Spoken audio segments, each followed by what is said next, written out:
अखिलभुवन जन्मस्तेम भंगातिलीले विनत विविध भूतौराग रक्षैगदीस्ते श्रुतिसिगतिविदीप्ते ब्रह्मणे श्रीनिवासे भवतु मम परस्मिन् शिवमुखी भक्तिरूपा पाराशर्यवसस्तुताम् उपनिषत् दुग्धाग्निमद्योत्विदाम् संसाराग्निविधीभगनप्रभगतस्थानाब्दसञ्जीविनीम् पूर्वाचार्य सुरक्षिताम् बहुमतिम् यागात दूरस्थिताम् हानीतान्तु निजाक्षरैः सुमनसगा बहुमात् पिबन्धन्तकम्.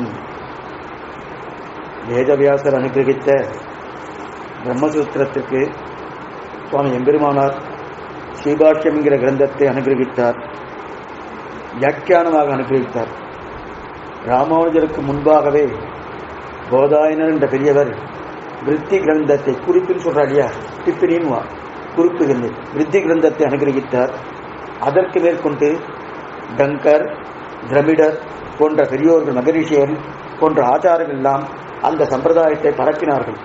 விசிஷ்டாத்வைத சம்பிரதாயம் என்று இன்று புதிதாக உருவாக்கப்பட்டதே கிடையாது. எம்பெருமானார் தரிசனம் என்ன, இதற்கு நம்பெருமாள் பெயரிட்டு நாட்டு வைத்தார் அப்படின்னு உபதேசமால சொல்லப்பட்டிருக்கிறது. இப்ப நம்பெருமாள் பெயரிட்டு நாட்டு வைத்தார்னா இந்த தரிசனத்துக்கு எம்பெருமானார் தரிசனம் அப்படின்னு பெயர் கொடுத்திருக்கார். அப்ப எம்பெருமானார் காலத்துக்கு பிற்பாடுதான் தரிசனம் வந்திருக்கு, அதுக்கு முன்னாடி தரிசனம் இல்லையே. தரிசனம் என்ன, சித்தாந்தம் அப்படின்னு அது அர்த்தமே இல்லை. இந்த தரிசனத்துக்கு விசிஷ்டாத்வைத தரிசனம்னு பேரு. ஆனா அது எம்பெருமானாரால பரப்பப்பட்டபடியாலே, உருவாக்கப்பட்டபடியால அல்ல. உருவாக்குனது யாருன்னா சியப்பதியான சர்வேஸ்வரன் தான். இது என்னைக்கும் நித்தியம், அதுவும் நித்தியம். எப்படி சர்வேஸ்வரன் நித்தியமோ அதே போல இந்த சித்தாந்தமும் நித்தியம். அந்த நித்தியமா இருக்கக்கூடிய சித்தாந்தத்தை தங்கர் திருவிழை போன்றவர்கள் பரப்பினார்கள். அந்த பரப்பப்பட்ட சித்தாந்தம் தான் இன்றைய தினம் விசிஷ்டாத்வைதமாக இன்னைக்கு பல்கி பெருகி வருகிறது. அப்படிப்பட்ட பகவத் அவரே தெரிவிக்கிறார். ஆசிரியமா பாஷ்யத்தின் ஸ்ரீபாஷ்யத்தை ஆரம்பத்தில் தெரிவிக்கிறார். பகவத் போதாயன கிருதாம் விஸ்தீர்ணாம் பிரம்மசூத்திர விருத்தியம் பூர்வாச்சாரிய சம்சிஷ்டுபு தன் மக்தானுசாரேன சூத்ராட்சராணி வியாக்கியாசந்தே. ஆச்சரியமா தெரிவிக்கிறார். பகவத் போதாயனால பண்ணப்பட்ட விருத்தி கிரந்தம். விருத்தி கிரந்தம் ஏன்னா விருத்தி கிரந்தம் பிரம்மசூத்திரம் எழுதிட்டு போயிட்டாருன்னா அதுக்கப்புறம் என்ன புரிய போறது? ஆச்சாரியத்துல ஒரு சூத்திரம், தாய்க்கும் மகனுக்கும் தம்பிக்கும் இவருக்கும் இவரை அடிபணிந்தவருக்குமே இவை இருப்பதுன்னு ஒரு சூத்திரம். ஒண்ணுமே புரியாது. மனபாலமாவுடைய வியாக்கியானம் இல்லைன்னா தாய்க்கும் மகனுக்கும் தம்பிக்கும் இவருக்கும் இவரை அடிபணிந்தவருக்கிற இது இருக்குன்னா ஐவரில் நால்வரில் மூவரில் முற்பட்டவர், இது ஒரு சூத்திரம். அவருக்கு எல்லாமே எப்படி இருக்குன்னா அவருக்கு மனவாளம் வியாக்கியம். அதே போல இந்த போதாயன விருத்தி கிரந்தம் இல்லைன்னா ஸ்ரீபாஷ்யத்துடைய அர்த்தத்தை தெரிஞ்சுக்கவே முடியாது. அந்த விருத்தி கிரந்தத்தை கொண்டுதான் ஸ்ரீபாஷ்யம் எழுதினார். அந்த மாதிரி அந்த தன் மதானுசாரணை அவர் நிறைய பண்ணியிருக்காரு. சுவாமி இவர் ஏன் பண்ணணும் கேள்வி வந்தது. சங்கர்தம் நிறைய பண்ணியிருக்கார். போதாயன விருத்தி கிரந்தம் இருக்குன்னா அப்படி அர்த்தம் இல்லை. போய் பண்றதுக்கு என்ன காரணம்? தன் மதானுசாரணை சூத்ராட்சராணி வியாக்கியாசந்தே, போன்ற மந்த மதிகளுக்கும் புரியணும். அதான் முக்கியம். சுவாமி பண்ணதுக்கு காரணம்னா ஓஹோ அவ சரியா பண்ணலன்றதுக்காக நன்னா தான் பண்ணியிருக்கா, எந்த குறையும் கிடையாது. அந்த குறைய நிவர்த்தி பண்றதுக்காக வரல. ஆனா நமக்கு காலம் போக போக போக என்ன ஆகுதுன்னா எதுவுமே புரியாம போறது இல்லையா, நமக்கு நம்மை போன்ற மந்தமதிகளுக்கு புரிய வைக்கிறதுக்காக அதை இன்னும் சுலபப்படுத்தினார். இன்னும் சுலபப்படுத்தி விரிவுபடுத்தினா தவிர ஓ சரியா இல்லை இது சரிப்படுத்துறதுக்காக சுவாமியோட நிலையே இல்லை. அதைத்தான் நாம அதைத்தான். அது மட்டும் இல்ல, போதாயன விருத்தி கிரந்தத்தை தான் கைவிலக்கா கொண்டார். கைவிலக்கு எதுன்னா போதா, அதுதான் அதுக்கு காஷ்மீரத்துக்கு பண்ணார். அதை கைவிலக்கா கொண்டு பண்ணிதான் இது பண்ணப்பட்டது. அப்பற்பட்டிருக்கலாம். அதுக்கு எதுக்காக பண்ணா நாமளும் தெரிஞ்சுக்கணும். தெரிஞ்சுக்கிறதுக்காக அதனுடைய அவதாரிகளை இது எங்கேயோ கவிங்க அவதாரிகளை நம்ம பார்த்திருக்கோம். போதாயன விருத்தி கிரந்தத்திற்கு இதுல லகு பூர்வபக்ஷம் லகு சித்தாந்தம் ரெண்டுத்தையும் பார்த்தோம். லகு பூர்வபக்ஷத்துல ஒரு ஆட்சேபம் வந்துட்டு அந்த லகு சித்தாந்தமா சொன்னார். இப்ப பூர்வபக்ஷின்னா இது இப்படி ஏற்கனவே சொல்லியிருக்கேன். இது இப்படி இல்லை, இப்படி இருக்கலாம், இப்படி இருக்கலாம். அவ ஒரு வாதத்தை வைக்கிறா இல்லையா, வெறுமை வாதத்தை வைக்கிற. சாஸ்திரத்தை கொண்டும் ஸ்ருதி ஸ்ருதி இதிகாச புராணங்களை கொண்டுதான் அவ வாதத்தை வைக்கிறா. அந்த வாதத்தை வைத்துக் கொண்டு இது இப்படி கிடையாது இப்படி சொல்றா இல்லையா, அதுக்கு அழகு பூர்வபக்ஷம் வேறு. அந்த பூர்வபக்ஷக்கு சித்தாந்தி பதில் சொல்லணும். இப்ப லகு பூர்வபக்ஷம் லகு சித்தாந்தம் ஆயிடுச்சு ஏற்கனவே. அடுத்து இப்ப மகா பூர்வபக்ஷம் மகா சித்தாந்தம். மகா பூர்வபக்ஷத்துல கிட்டத்தட்ட 9 பிரதிஜை எடுத்துக்கிறார். ஆச்சரியமா மகா பூர்வபக்ஷத்தை எத்தனை 1 2 இல்ல 9 விஷயத்தை எடுக்கிறார். என்னது? முதல் நிலை அதாவது பிரதிஜா பிரகரணம், பிரதிஜை எடுத்துக்கிறார். பிரதிஜா பிரகரணம், அடுத்து ஸ்ருதி பிரகரணம், அடுத்து ஸ்மிருதி பிரகரணம், அடுத்து அவித்யா பிரகரணம், அடுத்து சாஸ்திர பிராபல்ய பிரகரணம், அடுத்து பிரத்யக்ஷ அவிரோத பிரகரணம், அடுத்து அனுபூதி பிரகரணம், அடுத்து விஞ்ஞானவாத பிரகரணம், அடுத்து கடைசியாக அகமத்த அனாத்மவாத பிரகரணம். இதுல கிட்டத்தட்ட 8 பிரகரணத்தை நம்ம பார்த்துட்டோம். கடைசி பிரகரணமாக இருக்கக்கூடிய அகமத்த அனாத்மவாத பிரகடனத்தை தான் பார்த்துட்டு இருக்கோம். இருந்தாலும் சுருக்கமா ஏற்கனவே 8 பிரகடனம் பார்த்துக்கணும். அப்படி அர்த்தம் என்ன சுருக்கம் பார்த்துட்டு கடைசி பிரகடனமாக இருக்கக்கூடிய அந்த பிரகடனத்தையும் பார்க்கணும். முதல் பிரகடனம் பிரதிஜா பிரகடனம். பிரதிஜை பண்றார் எப்பவுமே தன்னுடைய மதம் இதுதான் என்னுடைய மதம்னு சொல்லணும். அந்த காலத்துல தான் நிச்சயமா உண்டு. யார் எது பண்ணாலும் அதுக்கு பிரதிஜைன்னு பேரு. பிரதிஜை என்ன அர்த்தம்? இப்படி பண்ண போறேன், இப்படி பண்ண போறேன். சங்கல்பம், சங்கல்பம் வேறு, பிரதிஜை வேறு. பிரதிஜையே சங்கல்பம் கிடையாது. ஏன்னா சங்கல்பம் அறிவிப்புன்னு பேரு, பிரதிஜைன்றது அறிவிப்பு கிடையாது. பிரதிஜை இது நிர்ணயம் பண்றதுக்கு பிரதிஜைன்னு பேரு, சங்கல்பம் அறிவிக்கிறதுன்னு பேரு. புரியுதா? எழுதி ஒன்னா செஞ்சு கூடாது. அப்ப அந்த பிரதிஜை என்ன தெரிவிக்கிறான்னா சன்மாத்திர பிரம்மம், சின்மாத்திரம் பிரம்மம். தன்னுடைய பிரதிஜை முதல்ல என்ன தெரிவிக்கிறார்? இதுதான் பிரம்மம். எது இருக்கு? அசேஷ விசேஷ பிரத்யநீக சின்மாத்திர பிரம்மைவைவ பாரமார்த்திகா. உண்மை ஒன்றே ஒன்றுதான், மற்ற அத்தனையும் மித்யா. ஒன்னே ஒன்றுதான் முக்கியம், மற்ற அத்தனையும் மித்யானை. எந்த விதமான வேறுபாடுகளும் கிடையாது. எந்த விதமான வேறுபாடு எதுவுமே கிடையாது. பிரம்மம் மட்டுமே சத்தியம், பேதமே அற்றதான பிரம்மம் ஒன்றுதே உண்மை. அந்த பிரம்மம் தான் எது? பிரம்மம்னா இந்த உருவத்தோடு இருக்கல, ஞானமே பிரம்மம். பிரம்மத்துக்கு ஞானம் இல்லை, கொஞ்சம் புரிஞ்சுக்கணும். பிரம்மத்துக்குன்னா பிரம்மம் பேரு, பிரம்மத்துக்கு ஞானமே பிரம்மம், மற்றது கிடையாது. அப்ப ஞானமே பண்ணும். இதுதான் அதான் முதல் பிரதிஜை எடுக்கிறார். இது பிரதிஜை, இது முதல் பிரகடனத்தை தெரிவித்தார். அடுத்து ஸ்ருதி பிரகடனம். ஸ்ருதினா வேதங்கள் என்ன சொல்றது? வேதங்கள் உபநிஷத்து வாக்கு என்ன சொல்றது? இந்த ஸ்ருதி பிரகடன நிறைய ஸ்ருதி வாக்குகள் என் நேகனானாஸ்தி கிஞ்சன என்னென்ன வாக்கியங்கள் இருக்கோ அத்தனை வாக்கியம் எடுத்து என்ன அடுத்து பாரு, எங்க பார்த்தாலும் பார்த்துக்கோ தத்துவமதி ஸ்வேத கேசோ இதெல்லாம் மேல வச்சு சொல்றேன். ஏன்னா அவர் சொல்லிட்டு போயிட்டார். இன்னும் நம்ம இது வரைக்கும் நம்ம பூர்வபக்ஷி தான் பார்த்துட்டு இருக்கோம், பதிலே பார்க்கல. ஆனா பூர்வபக்ஷி பார்க்கறதே நல்லா இருக்கே சுவாமி, இதுவே சரியா தானே இருக்கு, இது ஒன்றும் தப்பு இருக்கிற மாதிரி தெரியலையே. அன்னைக்கு நம்ம புத்தி விசாரம் பண்ணோம். என்ன அதனால தப்பு இருக்காம நமக்கு தெரியல, ஆனா சாஸ்திரத்துக்கு தெரியாது. அந்த சாஸ்திரத்தை கொண்டுதான் சுவாமி சொல்லியிருக்காரு. அப்ப ரெண்டாவது என்ன? ஸ்ருதி வாக்கியம். ஸ்ருதி வாக்கியத்தை வேதாந்தம் எல்லாத்தையும் உதாகரித்து அதுவும் இது இந்த ஸ்ருதிகள் இந்த காட்டுறது பிரம்மம் ஒன்றுதான், மற்ற அத்தனை மித்தியா நன்னவே தெரியாது ஸ்ருதி கொண்டுக்கிறாரு. அதுக்கு மூன்றாவது ஸ்ருதி வாக்கியங்கள். ஸ்ருதின்னா முதல்ல ஸ்ருதின்றது வேத வாக்கியங்கள். ஸ்ருதின்னா நினைத்து மனசால நினைச்சுக்கிறது தான் இதிகாச புராணங்களுக்கு ஸ்மிருதின்னு பேரு.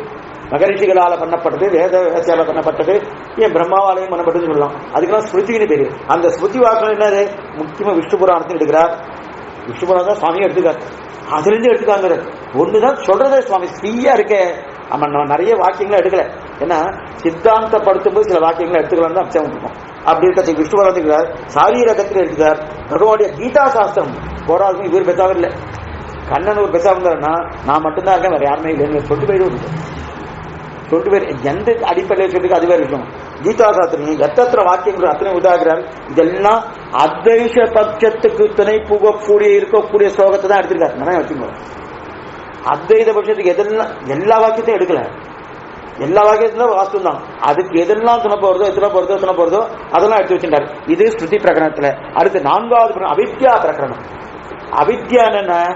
கண் முன்னாடி ஜெகத்து நல்லா தெரியுது சுவாமி, நல்லா தெரியுது. இது கேட்கறது இந்த மாதிரி தெரியுது, இது மாதிரி இது இல்லை என்ன சொல்லின, இதெல்லாம் பிராந்தி ஞானம். பிராந்தியால் ஏற்பட்டது, மயக்கத்தால் ஏற்பட்டது. இதெல்லாம் உண்மையே கிடையாது. கீழே நான் பிரதிஜை சொல்லிட்டேன்னு பிரம்மம் பக்கத்து மற்றது கிடையாது சொல்லிட்டேன். ஜெகத்து பலவாத காண்பதற்கு என்ன காரணம்னா பிராந்தி காரணம். உன்னுடைய அவித்யா, உன்னுடைய அவித்தியால உன்னுடைய அஜானத்தால பாக்குறத விட ஞானத்தால பிராந்தி காரணம். அதுதான் காரணம். பிரம்மத்தை அவித்யா மூடுகிறது. இப்ப ஏன்னா நம்ம தானே பாக்குறோம், நானே தானே பிரம்மம். இந்த மாதிரி ஒருத்தர் சொல்லிக்கணும், அதுதான் சொல்றாரு. ஏன்னா அப்ப ஒருத்தருக்கு அப்ப இத்தனை பல தெரியறது சுவாமின்னா யாரோ ஒருத்தர் தான் அதுல பிரம்மமா. எல்லாமே போய் எல்லாம் இதைத்தான் அத்வைத்தியை கேட்கிறாரு.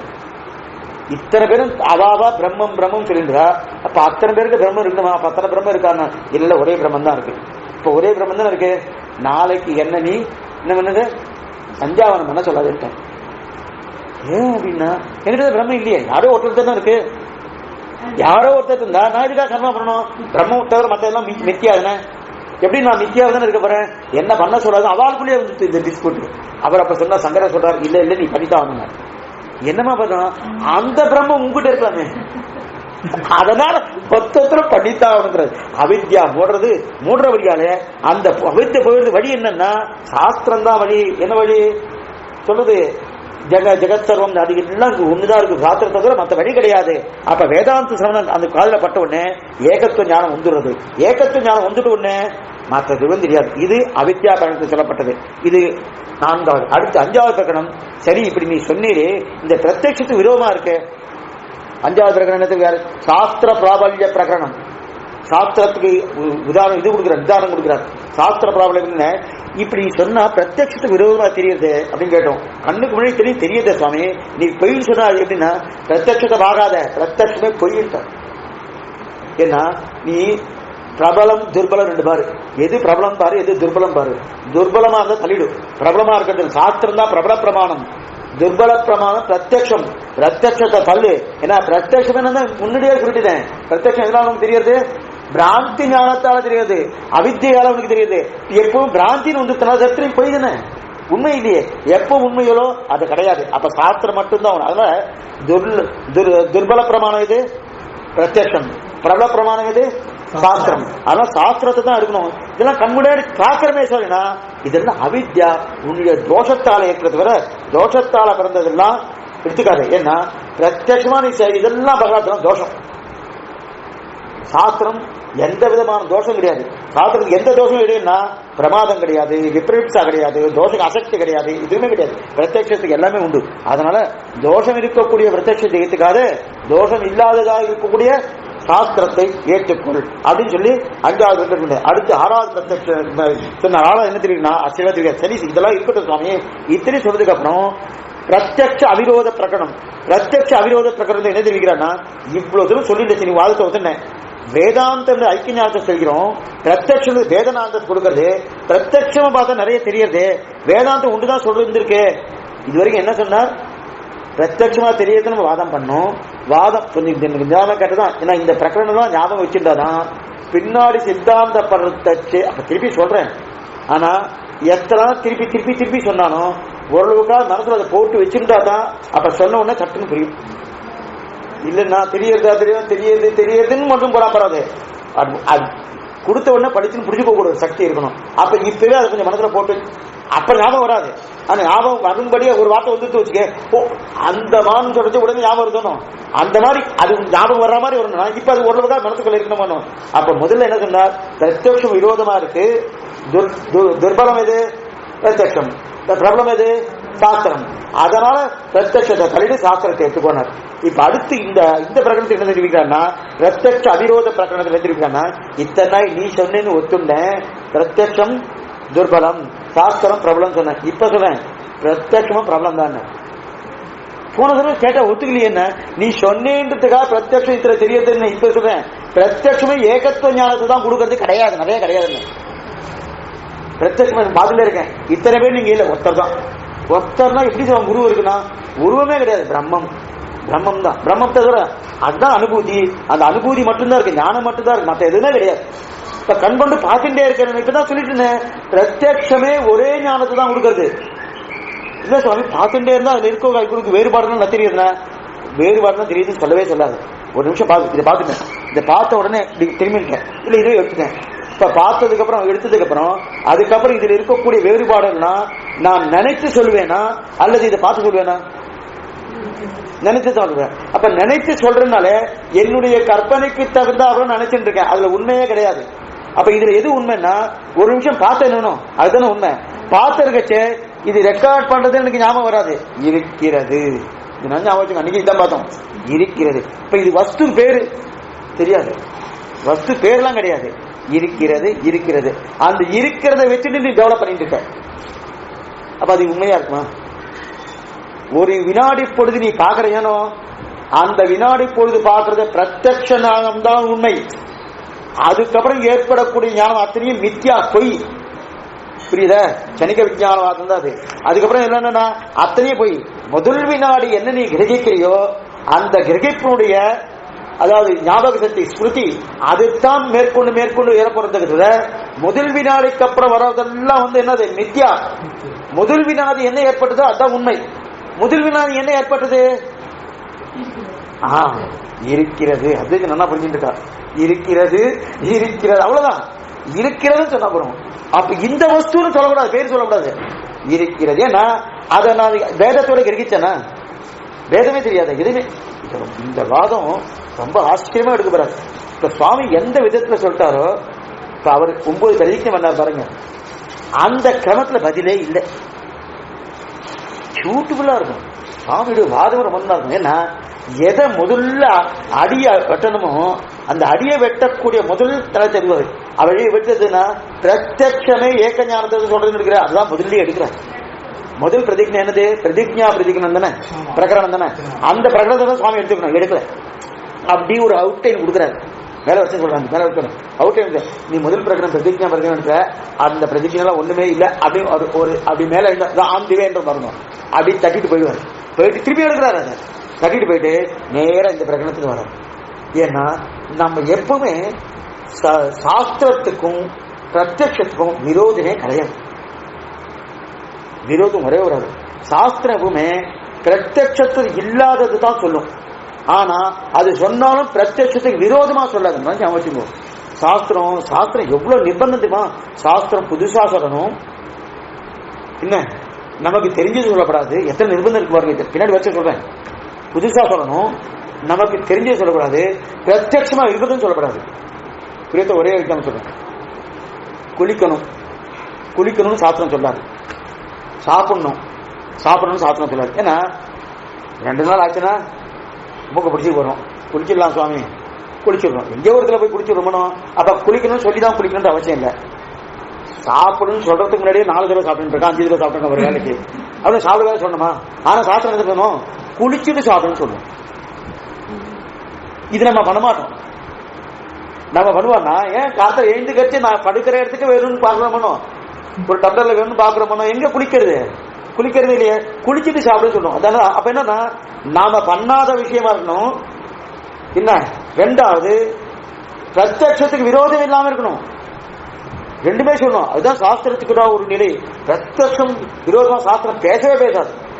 அப்படி பேசினாலும் மாமி சொல்றது சாஸ்திரம் தான் ஈடுபடும் அப்படின்னு சொல்றாரு. ஆனா பேசவே இல்லை, பின்னாடி வச்சு சொல்றாங்க. ஏன்னா இந்த பிரத்யட்ச விஷயம் தான் ரொம்ப ஞாபகம் வச்சுக்கணும். ஏன்னா நம்முடைய வாழ்க்கைக்கு ரொம்ப முக்கியமான விஷயம். நிறைய சந்தேகங்கள்லாம் இருக்கும் சாஸ்திரத்துக்கும் பிரத்யட்சத்துக்கும். புரியதுக்கா சொன்னேன், ஆத்மா பிரத்யட்சமா தெரியல. ஆனா சாஸ்திரம் வந்து ஆத்மா ஒத்துன்னு இருக்கு. நான் அதை எப்படி ஒத்துக்கிறது? எப்படி ஒத்துக்கிறது? எனக்கு ஏதாவது ஒரு எவிடன்ஸ் இருந்தா பரவாயில்ல. நீங்க கிட்ட இந்த மாதிரி இருக்கு, இல்ல யாரோ அங்க போயிட்டு வந்தவா சொன்னா நல்லா இருக்கு சுவாமி, சௌக்கியமா இருக்கு, ஹாலிடேஸ்லாம் பரவாயில்ல, ஊட்டிக்கு ரொம்ப நல்லா இருக்கு, நீங்க வாங்கன்னு சொல்றா இல்லையா? இந்த மாதிரி சிவேக்கு போயிட்டு நல்லா இருக்கு சுவாமி, எல்லாம் அங்க இருக்கு அனந்தகரோட விசேஷம் எல்லாம் இருக்கா, இந்த பக்கம் எம்பெருமானா இருக்கா, இந்த பக்கம் வேதாந்தேசிகம் இருக்கா, இந்த மனவாளம் இருக்கார், 4 மணி ஆளவந்தா தொடக்கமா அத்தனை பேரும் இருக்கா, நல்லா செவிக்கல, வாங்கு அப்படின்னு சொல்லிட்டு அங்கிருந்து ஒரு டெலிபதியா கொடுத்துட்டு ஒரு வார்த்தையை சொல்லிட்டு போயிருந்தா கூட பரவாயில்ல, இவர் சொல்லிட்டு போயிருக்காரு, ஆழ்வார் சொல்லிட்டு போயிருக்காரு, அது வேற விஷயம். ஆனா ஆழ்வார் அங்க போய் சொல்லல, இங்கிருந்தே சொன்னார். இதுதான் விஷயம். அங்க போய் சொல்லல, அவருக்கு இங்கிருந்தே பகவான் சேவை சாதிச்சிருக்காரு. வந்தவர் எதிர்கொள்ள மாமன மண்டபத்தை தத்தவர் பேர் அவர் அங்க போகவே இல்லை. அது ஆழ்வார் ஜீவாத்மா ஒன்னுக்கு தான் அந்த நிலை காட்டி கொடுத்தாதவ வேற யாருக்குமே கிடையாது ஒருத்தர். அதனாலதான் அந்த திருமேனியில் ஆசைப்பட்டு இந்த திருமேனியோட அழியமான பெருமாள் பிரார்த்திக்கிறார். முடியாது, அது வேற விஷயம். எதுக்கு சொல்ல வந்தேன்னா, அப்ப பிரத்யட்சம் ஒண்ணுமே பண்ண முடியாது தான் தெரியாது. அப்ப ஏகத்துவ ஞானத்தை தான் கொடுக்கறதுன்னு சொல்லி, ஏகத்துவ ஞானம் பிரத்யட்சமா வஸ்து இருக்கிறது அப்படின்னா சன்மாத்திரகால் பிரத்யட்சம் சத்து இருக்கிறது தவிர அதுக்கு கை கால் இருக்கு இது இருக்கு அதுக்கு சொல்லாது. பிரத்யட்சநாதத்துக்கு எதுவுமே சொல்லாது, எதுவுமே கிடையாது. ஆக பிரத்யட்சம் முதல் வினாடி ஒரு வஸ்து பார்க்கும் போது இருக்கிறது அவ்வளவுதான் தெரியுது. அதுக்கு போது கை இருக்கு, கால் இருக்கு, மூக்கு இருக்கு, கண்ணு இருக்கு, இதெல்லாம் சொல்லவே சொல்லாது. ஏன்னா அடுத்த வினாடி வருதுன்னா சொல்லிட்டேன், முதல் வினாடி தான் பிரத்யட்ச ஞானம் தான் உண்மை, அடுத்த வினாடி உண்மையே இல்லை சொல்லி நீ என்ன வேணா சொல்லிக்கோ, உண்மை இல்லை எத்தனை வேணா சொல்லிக்கோ, அங்க சொர்க்கமே இங்க வந்துருச்சு சொல்லிக்கோ, அதுவும் உண்மை இல்லை, எதுவுமே உண்மை கிடையாது. அதுதான் தெரியாது. அப்ப ஏன் உண்மை இல்லைன்னா அதுக்கப்புறம் நீ சொல்றதும் நீ ஞாபகப்படுத்தி சொல்ற பிரத்யட்ச ஞானம் இல்லை, ஞாபகப்படுத்தி சொல்ல அது ஸ்மிருதி. முதல்ல ஒரு முன்னாடி பார்த்த மூணம் அதை ஞாபகம் வச்சுன்னு சொல்லப்படியாது, அந்த ஞானம் செல்லாது. ஆக ஸ்ருதி பிரகடனம் தெரிவித்தார். அது பிரத்யட்ச க்ஷணவர்த்த க்ஷணிகம், ஒரு வினாடிதான் பிரத்யட்ச ஞானம் இருக்குமே தவிர அதற்கு எல்லாம் ஸ்மிருதி. ஆச்சரியமா அப்படியே பௌத்தர்கள் அதெல்லாம் பிரச்சன்ன பௌத்தன்னு பேரு அத்வைதம். பிரச்சன்ன பௌத்தன் ஆகஸ்மதி, அதாவது முன்னாடி நினைச்சு ஞாபகப்படுத்துறான் இல்லையா, அதனால பிரத்யட்சமே சன்மாத்திர கிரகாகி இருக்கிறது இருக்கிறது இதுதான் பிரத்யட்சம் சொல்லுவது வர அதற்கு மேல எதையும் கிரகிக்காது. கிரகித்தானா அடுத்த வினாடி ஞானம் அந்த பிரத்யட்சமே இல்லைன்ட்டா. கிரகிக்கிறது சுவாமின்னா கிரகிச்சுட்டுனா அந்த அவித்தியை தான் கிரகிக்கிறார், அது பிரத்யட்ச ஞானம் இல்லை. அப்ப அது எத்தனை மித்தியா பொய் அப்படின்னு சொல்லிட்டார். அப்ப கிரகிக்காதுன்னு சொல்றாரு. பிரத்யட்ச அவிரோதம். அப்ப பிரத்யட்ச அவிரோதமா சாஸ்திரத்துக்கு சொல்கிறது. பிரத்யட்சமே ஏகத்துவ ஞானத்தை தான் கொடுக்கறது. அதனால பார்த்தோம் முதல்ல பிரத்யட்சம் தனி நம்ம சொன்னோன்னு தனியா பிரிச்சு இல்ல பிரத்யட்சம் வேறு இது வேறு, அது துர்பலம் இது பிரபலம் சொல்லி பிரத்யட்சத்தை தள்ளுன்னாரு. நீ பிரத்யட்சம் பாக்குறதுன்னு பிரத்யட்சத்தை வச்சுக்கோ, தலை வேண்டாமே. இதுக்கு முன்னாடி தள்ளுன்னு சொன்னார், இப்ப தலை வேண்டாமே. அதுவே வேதாந்தம் என்ன சொல்லிட்டு அதான் பிரத்யட்ச ஞானம் சொல்றது. அது ஏகத்துவத்தை தான் சொல்லிட்டு வேதாந்தம், பிரத்யட்சம் சொல்றது ஏகத்துவம் சொல்லுது. எப்படி சனிக்க ஞானம் முதல் வினாடி என்ன ஞானமோ அதான் ஞானம் தெரிவித்தாரு. அப்ப இதுதான் ஒன்றைத்தாங்கிற அவ மற்றதெல்லாம் தெரியறது பிராந்தி ஞானத்தால தெரியாது. இன்னைக்கு அவித்யா முடின்னு இருக்கு, அதனால தெரியாது. சாஸ்திர வாக்கியம் ஒன்னு எடுத்துட்டு கேள்விப்பட்டு வச்சுக்கேன். இதை தவிர பிரம்ம சத்தியம் ஜெகத் மித்யா இந்த சாஸ்திர வாக்கியத்தை எடுத்துட்டு வச்சுக்கேன். எடுத்து பாத்தீங்கன்னா தத்துவபதி சேதம் வந்துட்டு வாக்கியம் வந்துட்டுனா ஒன்னும் கிடையாது, பொய் பொய் பொய் அப்படி தெரிகிறது. இது 6வது வசனம். அதற்கு மேல 7வது அனுபூதி. அனுபூதி பிரகடனம். அனுபூதி பிரகடனம் ஆசியமா தெரிவிக்கிறார். அதாவது பிரத்யட்சமா பார்த்து சத்தின்னு தெரிஞ்சிட்டோம், சரி சாமி அது கேட்டா சரி, அந்த பிரத்யட்சமா கேட்டா அதுக்கு என்னன்னு அர்த்தம் கேட்டோம். பிரத்யட்சம் பார்த்தோம் இது இருக்கிறதுன்னு சொன்னீங்கன்னு, இந்த இருக்கிறதுக்கு என்ன பேரு அப்படின்னா இதான் பேரு கொடுக்க மாட்டோம்னா அதான் ஞானம், அதான் ஞானம், அதுதான் அனுபூதி. இது 7வது பிரகடனம். அதான் ஞானம், அதான் ஞானபூதி. அப்ப ஆத்மாவே ஞானம், அஜடமே அனுபூதி. அந்த அனுபூதிங்கிற ஞானத்துக்கு ஞான ஆசிரியம் சொல்லாதே. ஞான ஆசிரியம் ஞானத்துக்கு இருப்பிடம் சொல்லாதே. ஞானமே ஞானத்துக்கு இருப்பிடம் சொல்லவே சொல்லாதே. அப்பனா என்ன அர்த்தம்? அயனம் கிடையாது, நார இருக்கு. நாரன்னா நித்திய வஸ்துக்கள். இது கூட தப்புதான். ஏன்னா வஸ்துக்கள் ப்ளூரல் வந்துருக்கு. அவர் பிரகாரம் வஸ்து தான், வஸ்து ஒரே வஸ்து. அந்த ஒரே வஸ்து என்னது? ஞானம். அப்ப நித்திய வஸ்து.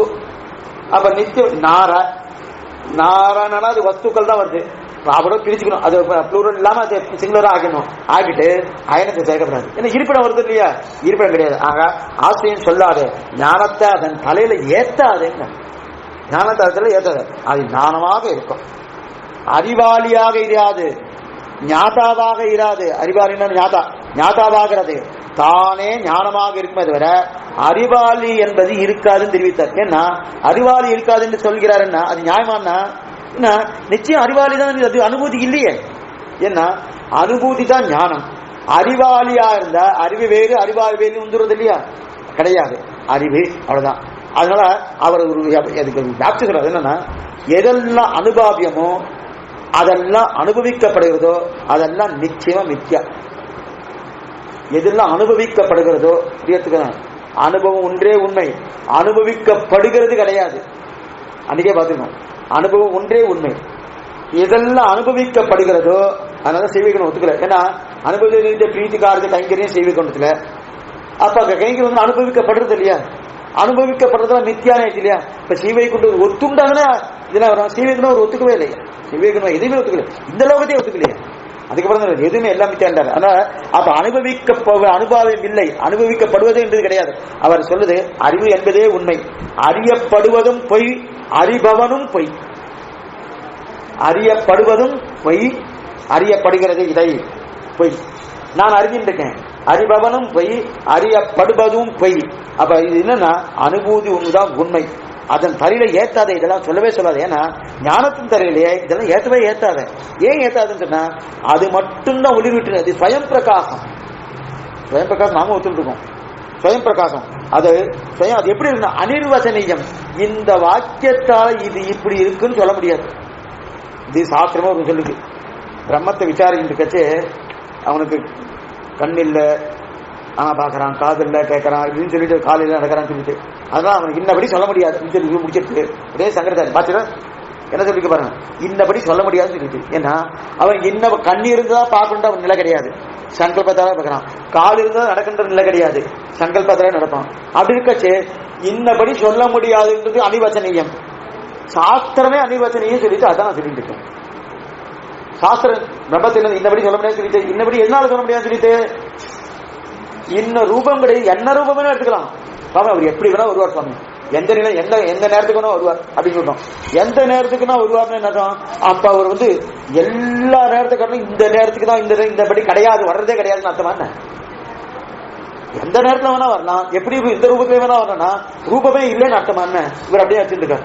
அனிர்வச்சன் நீங்க கிடையாது அப்படின்ட்டாரு. அப்ப அறிவாளி என்று நாம் ஒத்து ஆட்சேபிக்கணும். சரி சுவாமி, இத்தனை பேசிட்டு இருக்கிறே, அறிவாளின்னு அது மாதிரி ஏத்தாத்திரியே, ஏன் ஏற்று நாம் அறிவாளின்னு நாம் ஆட்சேபித்தோம்?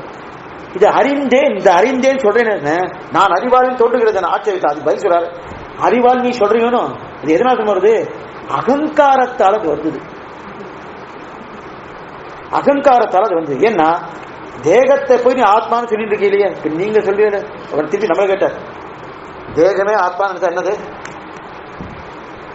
அகங்காரம். தேகமே ஆத்மா, நான் அல்லாத நான் நினைச்சா அகங்காரம், என்னுடையதல்லாத இல்லை நினைச்சா மமகாரம். நீர் நிம்மதி என்பவை வேறு தெரியும். நான் அல்லாத நான் என்கிற ஆத்மா, நான் அல்லாத நான் நினைச்சா அகங்காரம், என்னுடையது அல்லாது என்று நினைச்ச மமகாரம். இப்ப நான் அல்லாது இந்த தேகம், இந்த சரீரம். இப்ப நான் நினைச்சிட்டோம் உடனே அகங்காரம். அப்ப தேகாத்மா அபிமானி அகங்காரம். நீங்க தேகாத்மா அபிமானி அகங்காரம் நீங்க சொல்லலாம், நான் சொல்லப்படாத. நான் சொல்லப்படாத ஏன் நீங்க சொல்லப்படாது? நீங்க சொல்றேன் இதெல்லாம் எதெல்லாம் இருக்கோ அதெல்லாம் அகங்கார காரியம், அகங்காரத்தால வந்திருக்கு. தேகத்தை பார்த்துட்டு இருக்கு. ஏன்னா இதெல்லாம் மித்தியாதானே, இதை பார்த்து உண்டு உண்டு நினைச்சிட்டு அகங்காரத்தால வந்திருக்கு. அதனால இதெல்லாம் எடுத்து போயிருக்க. அகங்காரம் தலையில ஏத்தாத, அகங்காரம் தலை போயிடுச்சுன்னா தொலைஞ்சு போயிடுச்சுன்னா என்ன ஆச்சு? அவளையே இல்லை, இது ஒன்னே இது ஒன்னே இது ஒன்னே இது ஒன்னே அப்படின்னு. இது என்ன பிரகரணம்? ஆச்சரியமான அந்த அனுபூதி பிரகடனத்தை தெரிஞ்சார். அதுக்கப்புறம் 8வது விஞ்ஞானவாத பிரகடனம். இந்த விஞ்ஞானவாத பிரகடனம் என்னன்னா, அருவி என்கிற அனுபூதி இருக்கிறது இல்லையா, இதுக்கு பிராகபாவமோ பிரத்வம்சாபாவமோ அத்தியந்தாபாவமோ அந்யோன்ய பாகமோ கிடையாது. ஏன்னா நாம சின்னதாக ஒரு ஆட்சேபம் பண்ணி பார்த்தோம். சரி, இந்த அனுபூதி இருக்கே, இதுக்கு முன்னாடி இருந்துதா பின்னாடி இருந்துதான் கேட்டோம். முன்னாடி இல்லை, இப்ப வந்துன்னு வச்சுக்கேன், அப்ப நித்தியா போயிடும். இப்ப ஒரு காலம் ஏற்பட்டு வந்துருது இல்லையா, அதெல்லாம் சின்னது இப்படி ஆட்சேபம். அவரு அதுக்கு மேல சாமர்த்தியமா இருக்காரு. அதுக்காக பாகபாவம் கிடையாது, பிரத்வம்ச அபாவம் கிடையாது, அத்தியந்த அபாவம் கிடையாது, அந்யோன்ய அபாவம் கிடையாது. 4 அபாவங்கள் அனுபூதி கிடையாது. எதனால்னா அனுபூதி ஸ்வதசித்தாக நித்யாக ஏகாக. அனுபூதினா ஸ்வதசித்தம், எப்போ உருவிட்டு கொண்டே இருக்கும், ஸ்வயம் பிரகாசம், மற்ற எதையுமே எதிர்பார்க்காது, நித்யா நித்தியமானது, அறிவு கிடையாது. அழிவு இல்லைன்னா அறிவில்லை, அழிவு கிடையாது, நித்தியம் எப்பவுமே இருந்துருக்கும், அழிவே கிடையாது, எப்ப நித்தியம் சொன்ன. அப்ப பிராகபாவம் தத்துவம் அந்யோன்யாபா அத்தியந்தபாவம் கிடையாதுன்னா பிராபாவம் இருக்க முடியாது. பிராபாவம் என்ன? பிராகபாவம் என்னது? முன்னாடி இல்லாமல் இருந்திருக்கணும், இப்ப வந்திருக்கு இல்லையா, கிடையாது. தத்வம்சாபாவம்னா பின்னாடி இல்லாம இருக்கணும். குடம் இன்னைக்கு பண்ணினேன், இதுக்கு முன்னாடி இல்லை. இப்ப முன்னாடி குடம் இல்லைன்னு வந்துட்டு இல்லையா, இதுக்கு பிராக அபாவம், முன்னாடி இல்லைன்னு வந்துட்டு. அந்த மாதிரி அனுபூதி கிடையாது. சரி, தத்வம்சாபாகம். இப்ப குடம் இருக்கு, நல்ல ஒரு போடு போட்டேன், பண்ணி போயிருக்கு, இனிமே இருக்கா? இப்ப பின்னாடி இல்லை. முன்னாடி இல்லைன்றதுக்கு பிராகபாவம், பின்னாடி இல்லைன்றதுக்கு தத்வம்சாபாகம். இந்த 2 பாவம் இல்லைங்க. சரி, அத்தியந்த பாவம் இருக்கா? அத்தியந்த பாவம்னா அப்படின்னு ஒண்ணு, இது முயல் கொம்பு அப்படின்னு ஒண்ணு இருக்கிற தெரியல இல்லையா, அந்த மாதிரி அனுபூதி கிடையாது, சொல்ல வேண்டாம், அது நம்ம ஒத்துக்குவோம்.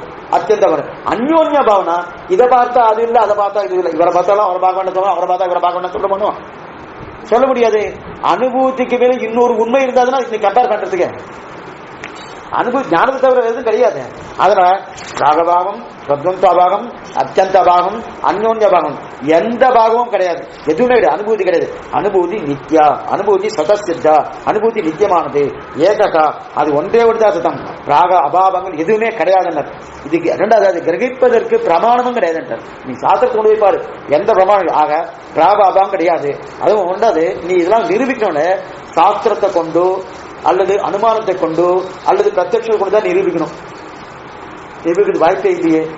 எவ்வளவு தூரம் சொல்றா பாருங்க, இதெல்லாம் கேட்கறதே ஓஹோ, இதுக்கெல்லாம் பதிலே கிடையாது சுவாமி, என்ன இவர் பேசிட்டு இருக்காரு சுவாமி, எப்படி சொல்ல முடியும்னு தோணும். சொல்ல அப்ப ஒன்றுதான் அனுமானத்தை தெரிஞ்சுக்கணும், இதெல்லாம் முடியவே முடியாது. அப்ப எந்த அபாவம் கிடையாது.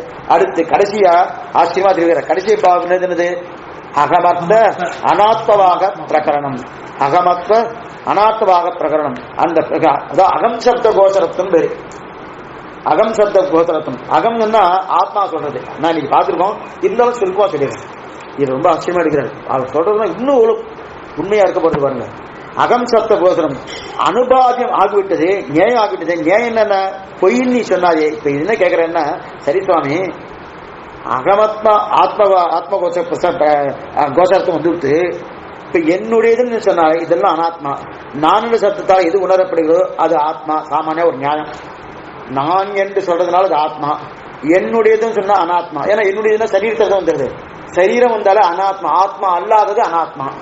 ஆத்மா அது. நான் சொன்ன ஆத்மா, என்னுடைய சொன்ன அனாத்மா. சரி, சாமானியமான இது நியாயம். அப்ப இந்த நியாயத்தை நான் ஒரு கேள்வி கேட்டோம். என்ன கேட்டேன்னா, ஆச்சரியமா தெரிகிறது.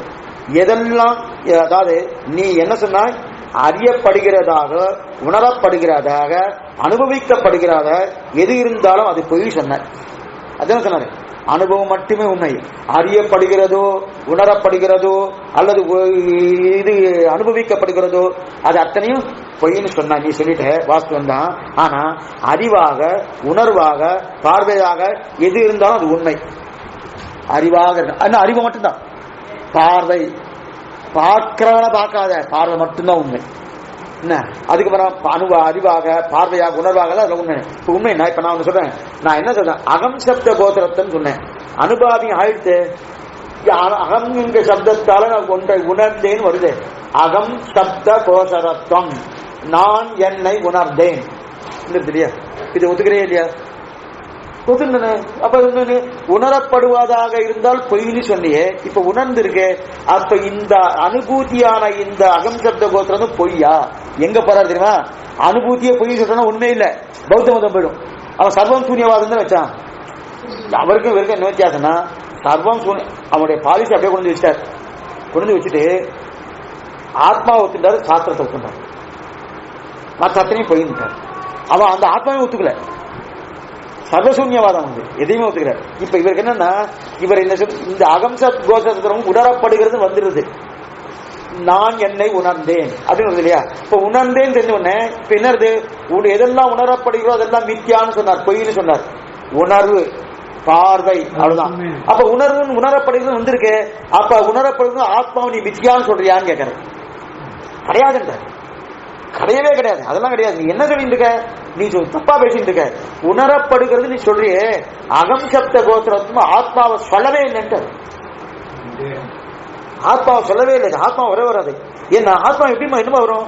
வரவே வராது. ஆத்மா வரதுக்கு வாய்ப்பே கிடையாது. நான் எக்ஸாம்பிள் கொடுக்கிறேன்னு சொன்னாரு. ரஜதரா தேவி சுத்திய சகலத்திய அனுபூத்தே சவாத்மனி கர்த்தவிய அனுபவிக்காது.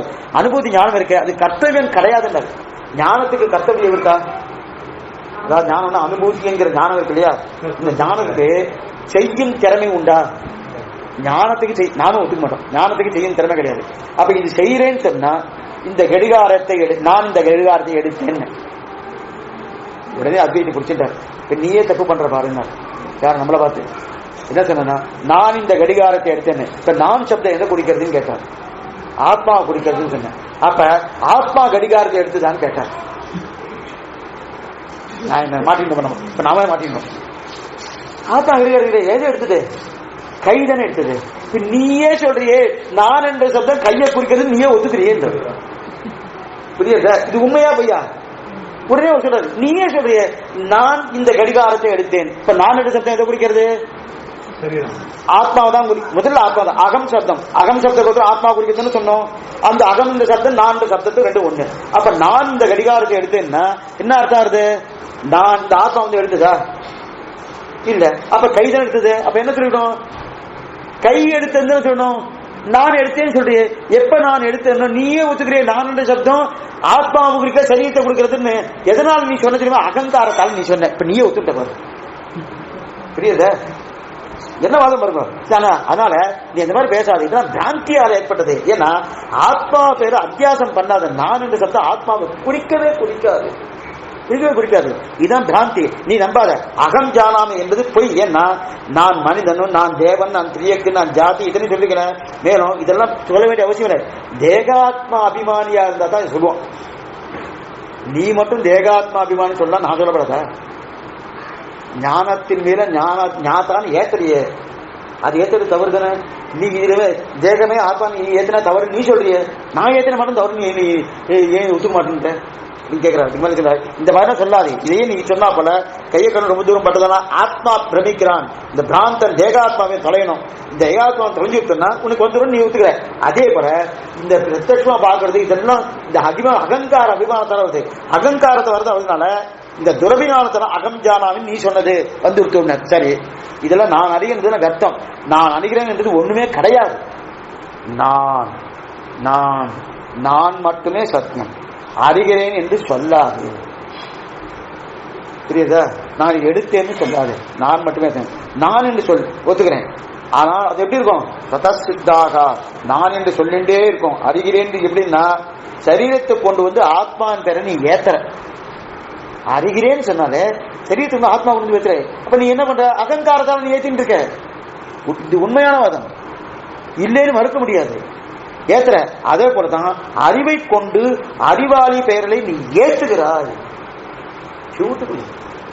அறிவை கொண்டு அறிவாளி ஏற்றது, அறிவு என்பதுதான் உண்மை. அதன் தலையில் அறிவாளி என்பதை ஏற்றாது. எது போல நான் நீ என்ன தேகத்தை ஏற்றினியா இல்லையா? நம்ம அதை ஒத்துக்க போறது இல்லை. அது தேகத்தை போய் சேரவன் நிரூபிக்க வரும். ஆனா அவன் சொல்றது உண்மையா இல்லையா? தேகத்தில் இப்ப நான் கடிகாரத்தை எடுத்தேன்னா ஆத்மா எடுத்தது இல்லையே, ஆத்மா எடுக்கல, கைதான் எடுத்தது. என்ன கை எடுத்ததுன்னு சொல்றோம். அதுதான் நான் எடுத்தேன் நான் பண்ணேன் சுவாமி, நான் பண்ணேன் சுவாமின்றா. நான் இதுக்கு நான் திருவள்ளிக்கேணி போறேன். திருவள்ளிக்கேணி ஆத்மா மட்டுமா போச்சு, சரீரம் சேர்த்தன போயிட்டு. அப்ப அது சேர்த்து சொன்னோம். அப்ப அந்த நான்கு சப்தத்துக்கு ஆத்மா மட்டும் சொல்லலையே, அதான் கேட்கறது. அப்ப இதெல்லாம் ஏத்தாது. அதனால ஞாத்திருத்தம் ஆகிய கிரிய அறிகிற தன்மை அது கிடையாது. ஞானத்துக்கு ஆசிரியம் கிடையாது. அறிதல்ன்றது மட்டும்தான் உண்டே தவிர அறிதலுக்கு என்கிற ஒரு வியாபாரத்துக்கு ஒரு இருப்பிடம் இருக்குன்னு நீ நினைக்காது, நினைக்கவே நினைக்காது. இது ஒட்டவே ஓட்டாது. இரும்பு தகட்ட கொண்டு கண்ணாடி சேர்த்து ஒட்டுமா? இன்னைக்கு ஒட்டும், அது வேற விஷயம். இரும்பை கொண்டு கண்ணாடி ஒட்டுமானா ஒட்டுவானது. அது இரும்பு வேறு. இது ஏன்னா இது ஜடம், அது அஜடம். இதுவும் இது வந்து ஜடம் அஜடம். எது? அதாவது இது ஞானமற்ற தன்மை ஞானத்தோடு இருக்குது, ஞானமற்ற தன்மையும் ஞானத்தோடு இருக்குது. சேர்மா சர்வேச்சரம் கேட்காத இல்லை. அதனால அதே போல மாவுக்கு உட்பட காத்துக்கொண்டே இருக்க கிரியாசக்தி இல்லாத சின்மாத்திர, அதாவது ஞானமே உள்ளதான பிரம்மமான ஆத்மாவுடைய எப்படி நடக்கும்? இந்த இரண்டும் ஒட்டே ஓட்டாது. அகம் என்பது தேகத்தை சொன்னது நீ சொன்னாய் அல்லவா? இப்ப நான் ஒண்ணு வேற சொல்றேன். ஏன்னா அடியேன் கிருஷ்ணன் சொல்றேன், கிருஷ்ணன் சொன்னேன், சொல்லிட்டே இருக்கிற ராமன் சொல்லிக்கிறேன், இதெல்லாம் கோத்திரம் சொல்லிக்கிறேன், எதுவுமே சொல்லல. ஆனா என் ஆத்மாவை சொன்னேன்னு யாரா சொல்லுவாளா? ஒருத்தர் சொல்ல மாட்டான். அப்ப நான் வந்தேன்னு சொன்னா, நான் கிருஷ்ணன் வந்திருக்கேன்னு சொன்னா என்ன அர்த்தம்? சரீரத்தை அர்த்தம். அதைத்தான் சொல்லிட்டு இருக்கேன் நானு. அகங்காரத்தால நான் என்ற சப்தம் சரீரத்தை தான் குறிக்கிறது தவிர நீனு வச்சுட்டு அகம் சப்த கோசரத்தம் அகம் ஆத்மா சொல்றது ஆத்மா சொல்றது தப்பா பேசிட்டு இருக்க. தப்பு கிடையவே கிடையாது. ஏன்னா உங்களுக்கு புரியுறது, நான் புரிஞ்சு சொல்லிட்டு இருக்கேன். அகம் என்ற சப்தத்தை நான் உபயோகப்படுத்துறது எதுக்குன்னா இதை குறிச்சுதான் உபயோகப்படுத்த இல்லையா? அப்ப சரீரத்துக்கு தான் கருது வர. இப்ப நான் கடிகாரத்தை எடுத்தேன்னா அது கடிகாரத்தை நான் எடுக்கல, ஆத்மா எடுத்தது, என் கைதல் எடுத்தது, அதைத்தான் சொல்லிக்கிறேன். அப்ப இது அம்சத்த கோத்திரம் ஆத்ம லட்சம். இப்பதான சொன்னோம், நான் என்கிற சொல் ஆத்மாவைத்தான் குறிக்கும் என்று வாதத்துக்கு அடிப்படையில். ஆனால் அடுத்தது என்ன சொன்னேன்னா, நான் கடிகாரத்தை எடுத்தேன், சரி உன் கட்சிப்படி சொல்ல, நான் என்றால் ஆத்மா இல்லையா? அப்ப கடிகாரத்தை எடுத்தது என்று சொல்கிறாயே என்று கேட்ட. இப்ப சுவாமி என்ன கேட்கிறேன்னா, என் கைதான் எடுத்தது, நான் எடுக்கல. ஆனா நானோட சத்தம் கையைத்தான் சொல்கிறது என்று நீ சொல்லியே, எதற்காக ஆத்மா சொல்றதுன்னு நான் சொன்னேன்னா, ஆத்மா பரியந்த இது போலாமேன்னா அதைத்தான் நான் சொல்லிருக்கேன். நீ ஆத்மா வரைக்கும் போய் ஆத்மாவும் தேகத்தை ரெண்டும் ஒன்னும் சொல்லிட்டு இருக்க அகங்காரத்தால. பதிலே சொல்ல சின்ன சின்ன ஆட்சேபம். ஏன்னா இன்னைக்குமே ராமனுக்காகட்டும் சுவாமி ஆகட்டும், இந்த அவ என்ன பேசுறாலும் பூர்த்தியா பேச விடணும். பேசும்போது சின்ன சின்ன ஆட்சேபம் பண்றா இல்லையா? இப்ப அது கூட பண்ணப்படாத சமயம்னா சின்ன சின்ன ஆட்சேபம் பண்றது எத்தையா மறந்துடுவான். இந்த ஆட்சேபனத்தால அது ஞாபகம் வரும். இல்ல இப்பயே நடக்கிறதா தாராளமா நடக்கலாம். நடக்காதுக்கு அவளை பூர்த்தியா சொல்ல விடணும். சொல்ல விட்டது நான் முடிஞ்சுட்டா இனிமே ஒண்ணுமே இல்லையே, இனிமே உங்களுடைய சித்தாந்தத்தை நான் சரி பண்ணேன் சொல்லுவேன். அதான் சொல்றாரு. அதைத்தான் நானும் சொல்றேன். இந்த அகங்காரத்துல அகஞ்சானாவை நீ நினைக்கிற ஒண்ணும் கிடையாது. நீ அறிவு மட்டும்தான் உண்மை. நீ மட்டும் ஒரு தேகத்தை அதன் பேர்ல ஏத்துறது தப்பு இல்லை. நான் மட்டும் ஆத்மா என்ன தப்ப? இது ஆத்மா பேர் ஞானத்தை ஏத்துன்னு சொல்லிட்டு இருக்கேன். தேகத்தை நீ ஏத்திட்டு இருக்க, ஏத்திட்டு நான் சொல்லிட்டு இருக்கேன். நான் ஏற்ற மாட்டேனே, நான் சரியா தானே இருக்கேன், நீ தானே தப்பு பண்ணிட்டு இருக்க. ஆக அகம் சப்த ஆத்மாவுக்கு கிடையாது. ஏன் இன்னொன்னு சொல்ல கேளு. அகம் என்ற சப்தத்தில் உணர்த்தப்படுதுன்னு சொன்னீங்க. ஆச்சரியமான சொல்ற பாருங்க. அகம் என்கிற சப்தம் இல்லாத போது ஆத்மா இல்லைன்னு ஒத்துக்கிறியான்னு பாத்துக்கோ. அகம் அகம் சொல்லிட்டே இருக்குன்னு சொல்லி சொன்னா இல்லையா, நம்ம சொன்னோம். அகம் அகம் எப்பவுமே நான் என்ற தன்மை உண்டு உண்டு உண்டு உண்டு. நான் என்ற ஆத்மாவை குறிக்கிறது. ஆத்மா எப்பவுமே அது மறக்கிறதே இல்லை, உள்ளேன்னு சொன்னோம். அப்ப அகம் சப்தம் கோசரத்தும் நீ சொன்னியோ, அகம் என்ற சப்தம் இல்லாத போது ஆத்மா இல்லைன்னு ஒத்துக்கிறியான்னு கேட்டார். நமக்கு சொல்லிட்டு அகம் என்ற சப்தம் இல்லாத இது எப்படி இல்லாத இருக்கும்? இது ஒரு புது கோணத்துல கேள்வி. அவர் கேட்கிறாரு, யாரு அத்வைதி கேட்கிறாரு. புது கோணத்துல என்ன கேட்டா, அகம் சப்தத்தால் ஆத்மா உணரப்படுதுன்னு நம்ம சொன்னோம் முன்பாதான் இல்லையே. அகம் சப்தத்தால் ஆத்மாவை சொல்லப்படாத போயிட்டுனா அனுபாவியம் ஞேயம், அதாவது என்ன, எது எது அனுபாவியம் தத்து தத்து மித்யா, எதெல்லாம் அனுபவிக்கப்படுகிறதோ அதெல்லாம் மித்யானார். இப்ப இதான் நீ சொன்ன அனுபாவியம். நான் என்ன சொல்றேன்னா, இப்ப வேணுமே நான் ஒன்று பண்ணி பார்த்தோம். ஆத்மாவே அனுபாயம், அகம் சப்த கோசரத்துவம் ஆத்திரக்கணும். அனுபாவியமான ஆத்மாவை நித்தியான சொல்ல வேண்டி வந்து விடுமோ? அதனால நமக்கு என்ன பண்ணா, ஆத்மா நித்திய நிரூபதில்லை. நமக்கு என்ன சொல்லிக்கிறேன்னா, ஆத்மா நித்தியான்னு சொல்லல. நம்ம சொல்ல வந்தது என்ன தெரியுமா, நம்முடைய நிலைய நான் ஆத்மா என்னைக்குமே இருக்கு இருக்கு இருக்கு இருக்குன்னு சொல்லிட்டு இருக்கச்சு, ஆத்மா இருக்குங்கிற நினைவில்லாத போது ஆத்மா இல்லைன்னு வச்சுக்கலாமான்னு கேட்கிறாரு. நான் சொல்றது புரியுதா? புரியுதா? சொல்ல அசல போயிட்டே இருந்தேன். திடீர்னு ஒரு லாரிக்கார வந்து அடிச்சுட்டான். ஆனா பிராணம் போகல. கொண்டு போய் ஹாஸ்பிட்டல் போய் சேர்த்துட்டான். சேர்த்த உடனே 4 நாள் ஒண்ணுமே தெரியாது. அப்ப நான் என்கிட்ட இருக்க ஞாபகம் இருக்கா? இல்ல.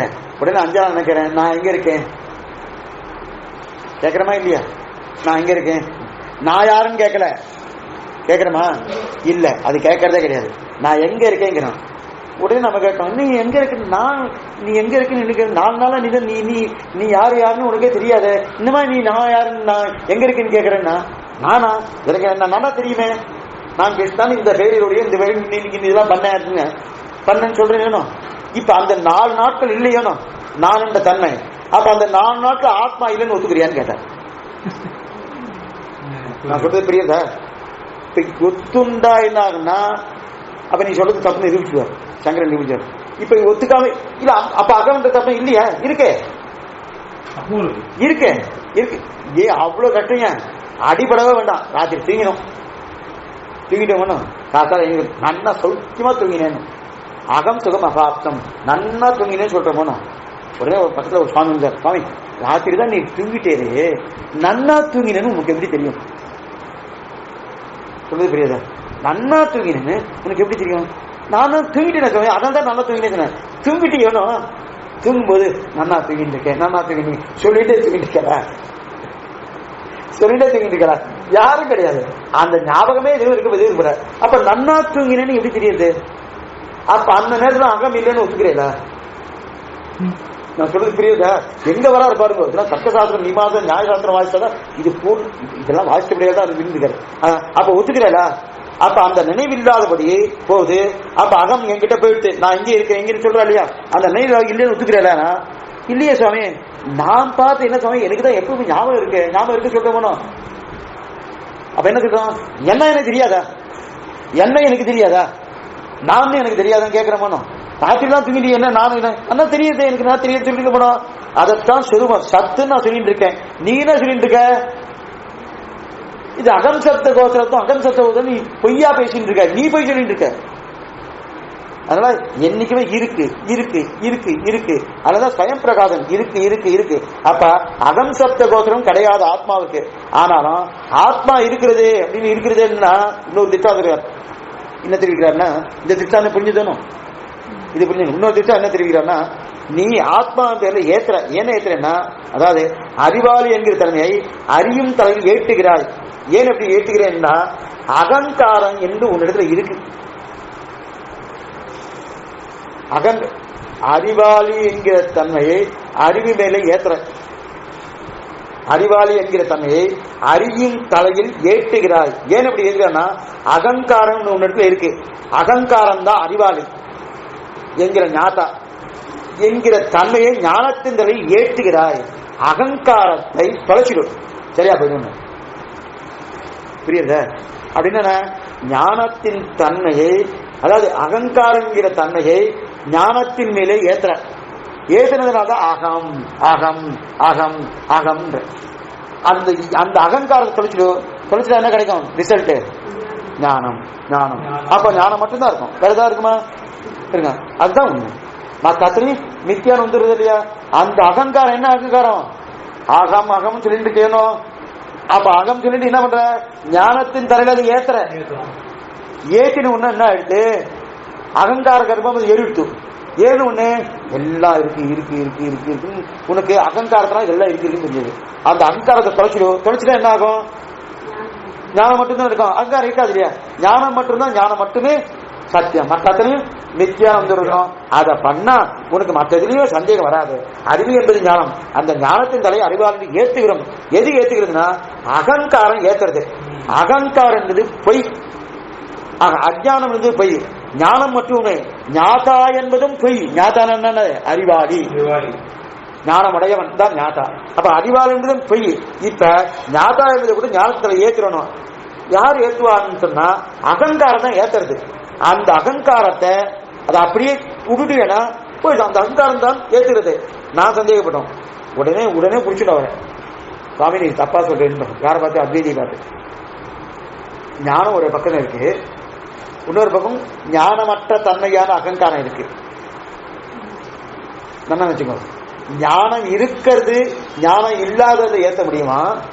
ஞானம் இல்லாதது ஞானம் இருக்கிற வஸ்து ஏற்ற முடியுமா? மாட்டிட்டாங்க. உடனே நாம கேட்டோம், புரியாது எத்தனை வாரம் இதுக்குள்ளே நமக்கு தெரியவான தெரியவே. அகங்காரம் ஏத்துறது. அகங்காரம் ஏத்துறதுன்னா என்ன ஆகுது? ஞானம் அற்ற தன்மை அகங்காரம், அது ஜடம். ஆத்மா அஜடம், ஞானமானது, ஞானமயம். ஞானமயனாக இருக்கக்கூடிய ஒரு தன்மையில அகங்காரத்தை ஏற்றிட்டோம். அகங்காரம் ஜடப்பொருள், அது அனாத்மா. அது மட்டும் இல்ல, அதுக்கு அறிவே கிடையாது, அதுவே பொய் இருக்கட்டும். ஆனா அதுல ஏற்றிட்டோம். ஏற்றினபடி யாருன்னு ஆயிடுச்சுன்னா நமக்கு எல்லாமே உண்டு உண்டு நினைச்சிட்டோம். அதனால அதனை தொலைச்சிடும். அந்த அகங்காரம் தொலைச்சிட்டேன்னா உனக்கு ஜெகத் சத்தியம், பிரம்ம சத்தியம், மற்றது மித்யான்னு தெரிஞ்சிருக்கு அப்படின்னா உடனே நாம இருக்கணும். அகங்காரம் ஒரு ஜடம். ஞாபகத்துல ஞானத்தை ஏத்துறோம். அறிவாளியான தன்மத்தை ஞானத்தில் ஏத்துறது பொய். ஏன்னா ஞானாமி அகம். இங்க ஆட்சேபம் என்னன்னா ஞானம்தானே பிரகாசப்படுத்தும், ஜடம் போய் ஞானத்தை பிரகாசப்படுத்தணும். புரியுது? இந்த வஸ்து இருக்கு, இது அஜ்ஞானம், இது ஜடப்பொருள். அடியன் அஜடம். அடியன்னா ஆத்மா வச்சுக்கணும். இங்க சரீரத்தை வச்சுனா அதுவும் அது ஜடம் தான். அது உடனே மூளை இருக்காது, மூளைக்கு அறிவு இருக்க சொன்னா மூளைக்கும் அறிவு கிடையாது. சாஸ்திர பிரகாரம் ஆத்மாவுக்கு மட்டும்தான் ஞானம், மூளைக்கும் ஞானம் கிடையாது. மூளைக்கும் அதுவும் என்னது, அதுவும் ஜடப்பொருள் தான், அதுவும் அறிவு அஜ்ஞானத்தோடு கூடியதுதான், அது எதுவுமே கிடையாது. இப்ப இது அஜ்ஞானம், அடியனுக்கு இருக்கு. இது எனக்கு ஞானத்தை ஊட்டுமா? இல்ல அடியனுக்கு ஞானத்தை ஊட்டுவேன இல்லையே சுவாமி. இது தட்டி தட்டி பார்த்தா இதனை இந்த வழியில போங்கோ, இந்த வழியில பண்ணுங்கோ, இது இத்தனை நேரம் ஆகுது, இந்த இதுல பண்ணா இந்த நம்பரை போட்டா இவாளுக்கு கால் போடுது, இதுதானே சுவாமி காமிக்கிறதுனா அந்த மாதிரி ப்ரோக்ராம் நான் பண்ணி வச்சிருக்கேன். புரியுதா? இதுவா தானா பண்ணிக்கல, பண்ணிட்டு இப்படி இப்படி நான் பண்ணா இது இப்படி இப்படி வரணும்னு நான் பண்ணி வச்சு விட்டேன். புரியுதா? இதுவா பண்ணிட்டா. இது ஜடம் இருக்குது, இதுக்கு ஞானம் கிடையாது. அப்ப இதுல இருக்கக்கூடிய ஞானம் என்ன ஏத்துறதுன்னா புரியுறதா? ஏறாது. நான் தான் இதுல ஞானத்தை ஏத்தணும். இப்ப சங்கரட்ட என்ன கேக்குறேன்னா அகங்காரம் ஏத்திட்டுன்னு சொல்றியே தப்பா இருக்குன்னு நம்ம கேட்டோம். புரியுதா? தப்பா அவரை விட நீ என்ன இந்த மாதிரி சொல்லிட்டு இருக்க? அகங்காரம் ஏத்த இடம் காப்பிக்கிட்டோமா உனக்கு? அப்பனா என்ன ஞானம் இல்லாத தன்மை ஒண்ணு, ஞானம் இருக்கிறதுல ஏத்தணும். நல்லா புரியுதா உங்களுக்கு? ஞானம் இல்லாத சொன்ன, அதாவது ஜடம் போய் ஞானத்தை பிரகாசப்படுத்துமா? ஞானம் வந்து ஜடத்தை பிரகாசப்படுத்துன்னு தெரியுமே. கடிகாரம் ஜடம், என்னுடையது ஞானம். என் ஞானம் கடிகாரத்தை பிரகாசப்படுத்தலாம். ஆனா கடிகாரம் எப்படி என் ஞானத்தை பிரகாசப்படுத்தும்? தட்டலாம் சாமி, அது 8 மணிக்கு விளாட வச்சுன்னா வச்சுக்கிறது ஒரு தட்டுறோம். அப்போ நான் ப்ரோக்ராம் வச்ச பிறகு அது இருக்கிறது அதுவா எதுவும் பண்ணல. இவர் இங்க இன்னைக்கு ரோபோலாம் பண்ணிட்டு இருக்காளே அதுவா செட் பண்ணிடுறா. அதுவா மனித அறிவுக்கு மேல எதுவுமே கிடையாது. மனித அறிவுன்னா ஆத்மா, ஆத்மாவுக்கு ஏதாவது தான் பரமாத்மாவுக்கு உண்டான ஞானம் ஒன்றும் கிட்டத்தட்ட அதே ஞானம் ஜீவாத்மாவுக்கும் உண்டு. கிட்டத்தட்ட அவன் கிட்டக்க போற அளவுக்கு அதே நாமே ஜீவாத்மாவுக்கு உண்டு. ஆத்மா ஒரு சாமானியப்பட்டவன், ஜீவாத்மா சாமானியப்பட்டவன அல்ல. அத்தனை ஞானம் இருக்கு, அத்தனை ஆனந்தம் இருக்கு. பரமாத்மாவுக்கு எத்தனை ஆனந்தம் இருக்கோ அதே அளவுக்கு இவனுக்கும் ஞானம் உண்டு. என்ன ஒண்ணு, அவனுக்கு இருக்க சிவப்பதித்துவம் கிடையாது, கருடவாகத்துவம் கிடையாது, ஆதிசேர பரிகத்துவம் கிடையாது, இதெல்லாம் கிடையாது. மற்றதெல்லாம் இவனுக்கு உண்டு. இவனுக்கு சிருஷ்டிக்கக்கூடிய சாமர்த்தியம் உண்டுன்னு பார்த்திருக்கோம். அத்தனை ஞானம் இருக்கச்சே இந்த ஞானம் ஒண்ணுமே இல்லை. இந்த கடிகாரத்தை ஞானம் தான் எனக்கு ஞானத்தை எத்தனை சொல்ல முடியுமா? ஏற்ற முடியாது. அதனால நீ சொல்றது ஒரு அகங்காரம் என்பது ஜடம். அந்த அகங்காரம் தான் ஞானத்தின் தலை ஏற்றுறது. என்னமான சொல்லலாம்? ஏற்றுவது புரியலையேன்னு நாம் கேட்டோம். ஆணைக்கு காலம் தான் புனைக்கு வராதா? நம்ம ஒரு கேள்வி கேட்டோம். அவர் போன வாட்டி மறைந்தார் இல்லையா? கேட்டோம். கேட்டார். அது அழகா ஒரு சமாதானம் பண்ணலாமே, ஏன் பண்ண முடியாது? அதாவது ரவிகர நிகர அவிஜந்த கரதலஸ்ய தது அவிஜந்த சம்சனாத் ஜாலகரந்தர நிக்கிந்தாந்த யுமனி இதானாம் தது அவிஜந்யோபி கரதலேன பரதரா பிரகாசகா இத்ருஷ்டகரகா.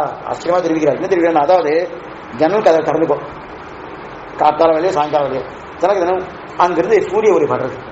சூரிய ஒளி வந்த உடனே என் கையை பிடி, நல்லா கையை நல்லா படணும், நல்லா தேய்ச்சி நல்லா அலம்பி நல்லா சுத்தமா இருக்கு. கை பிடிச்சேன், கையில சூரிய ஒளி அடிக்கிறதுனும் கையை நல்லா அலம்பி வச்சிருக்கேன். கையில சூரிய ஒளி வச்சணும். கையில மேல சூரிய ஒளி பட்டவுடனே அது கையை காட்டுமா அல்லது சூரிய ஒளியை காட்டுமா?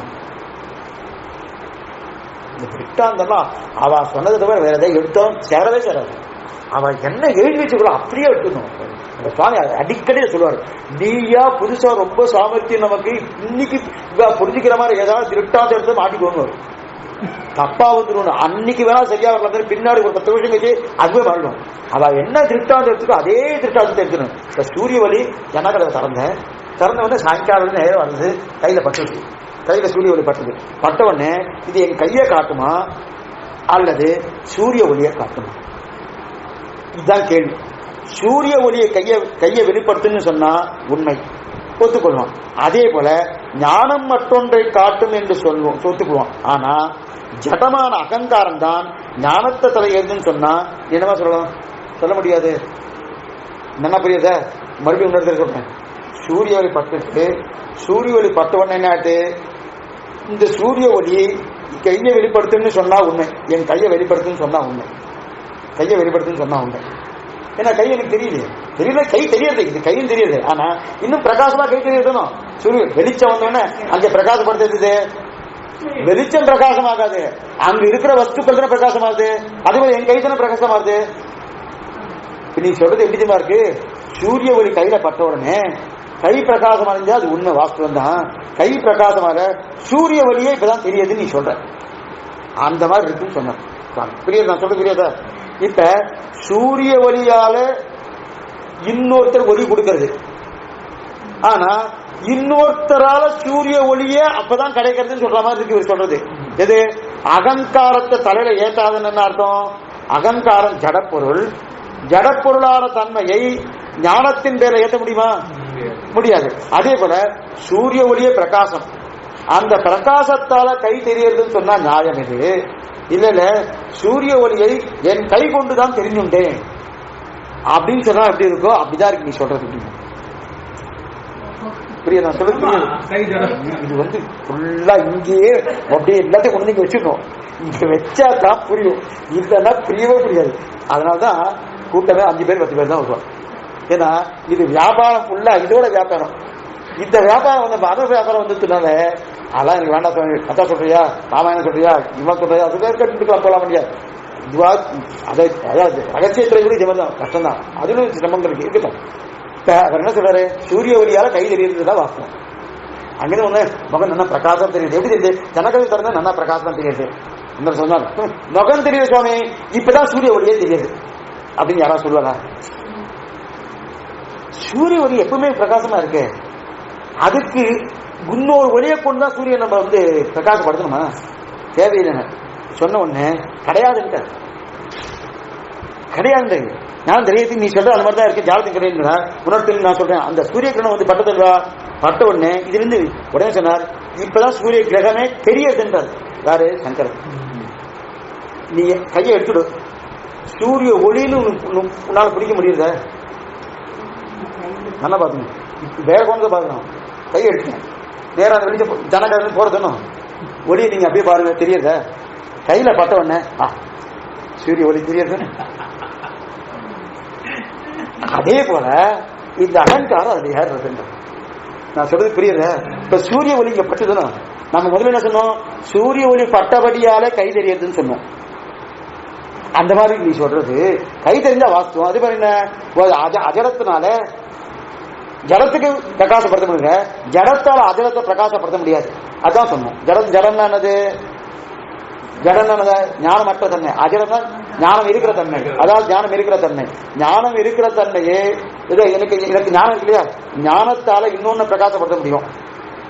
இன்னொரு அஜித் வஸ்து, அந்த அஜித் வந்து என் ஞானத்தை பிரகாசப்படுத்த முடியும். ஏன்னா அஜித் தான் அகங்காரம், ஞானமற்ற தன்மை. அதே போல அதுக்கு ஒரு எக்ஸாம்பிள் என்ன சொன்னாரு? சூரிய ஒளி இருக்கு, ஜனகதை வழியா வந்து இந்த கையில பட்டுது. கையில பட்டுனா என் கை தெரிஞ்சுன்னு சொன்னா வாஸ்து உண்மைதான். நல்லா பிரகாசம். ஏன்னா கை தெரிஞ்சு நல்லா ரத்தம் வர்றதுன்னா நான் தெரியும். சில பேருக்கு நல்லா வெள்ளத்தோளான்னு வச்சுக்கன்னு அப்படியே எடுத்தானா எப்படி போறது. சில பேர் இந்த ரத்னத்தை பார்ப்பேன், மாணிக்கத்தை நீரோட்டு முள்ளுக்குள்ளே தெரியும். மாலையே மணிவண்ணா பாட்டை எடுத்துருக்கான். மாலையே மணிவண்ணா 26வது பேஜ் எடுத்து இது சொல்லுவாங்கன்னா அந்த மாதிரி இந்த ரத்தோடு தெரிய மாதிரி இது தெரிஞ்சா உண்மை. ஆனா நீ சொல்றது எப்படி இருக்குன்னா, சூரிய ஒளி இங்க கட்டுப்படியால சூரிய வெளிச்சத்தை இப்பதான் பாக்கிறேன், எனக்கு என் கையால தான் சூரிய ஒளிச்சமா தெரியுது சொல்ற மாதிரி இருக்கு அப்படின்னு. ஆமா அதான் உண்மைன்ட்டு. நீ கையை வச்சு எடுத்துட்டு பாரு. எடுத்து பார்த்தா என்ன இருக்கு? சூரிய கிரகணம் வந்து விழுந்துட்டுனா பட்ட உடனே அது பிரதிபலிக்கிறது இல்ல. அது எப்படி பிரதிபலிக்கிறது அது வேற விஷயம். ஆனா சூரிய ஒளின்னு தெரியுதா இல்லையா? அது எடுத்தா தெரியுதா? அதே போல அப்ப சூரிய ஒளி என் கையில் அளவா தெரியுது. இந்த கையும் ஒளியை தெரிவிக்கக்கூடிய காலம் வரும். ஒளி இதில் பட்டு திரும்பும் போது என் கையில் ஒளி தெரியுதா? நான் கேட்டோம் ஒளிதான சமயம் கையை காட்டும், சூரிய ஒளிதான சமயம் கையை காட்டும். சூரிய ஒளியை காட்டுமான காட்டுறது இல்லைன்னு மறுக்க முடியுமா? இல்லைன்னு பூர்ணம். கொஞ்சம் இது வந்து நம்ம லாஜிக்கா பார்க்கணும். அவரை பிடிக்காது நம்ம அந்த மாதிரி வந்து இருக்கு அதெல்லாம் பார்க்கப்படாது. எது நேர்மையானதான் ஹானிதாந்து நிஜாட்சரைகி சுமனசகா பௌமா பிவன் தந்தகம். இதுதான் அந்த வார்த்தை போட்டுருக்காரு. நம்ம ஆரம்பி இந்த ஸ்லோகத்தை சொன்னோம் இல்லையா? யார் நடுநிலையாளர்களோ அவர்கள் இந்த கிரந்தத்தை பருகட்டும் குடிக்கட்டும் சொல்லியிருக்காரு. அப்ப இதை எப்படி நடுநிலையான ஒரு வைஷ்ணவனா இருந்தோ இவருக்கு பட்சபாதியா வந்து பார்க்க மாட்டாங்க, நடுநிலையால பார்க்கணும். இப்ப படுறதுன்னா படுறது என்ன படுறது? அப்ப அது கண்ணுக்கு நேரே ஒளியை தெரிகிறது. ஒளியினால்தான் என் கை சொல்லின்றதா பிரயோஜனம் இல்லை. என் கையை பார்த்துதான் சுவாமி ஒளியே தெரியுது. புரியுது தெரியுது.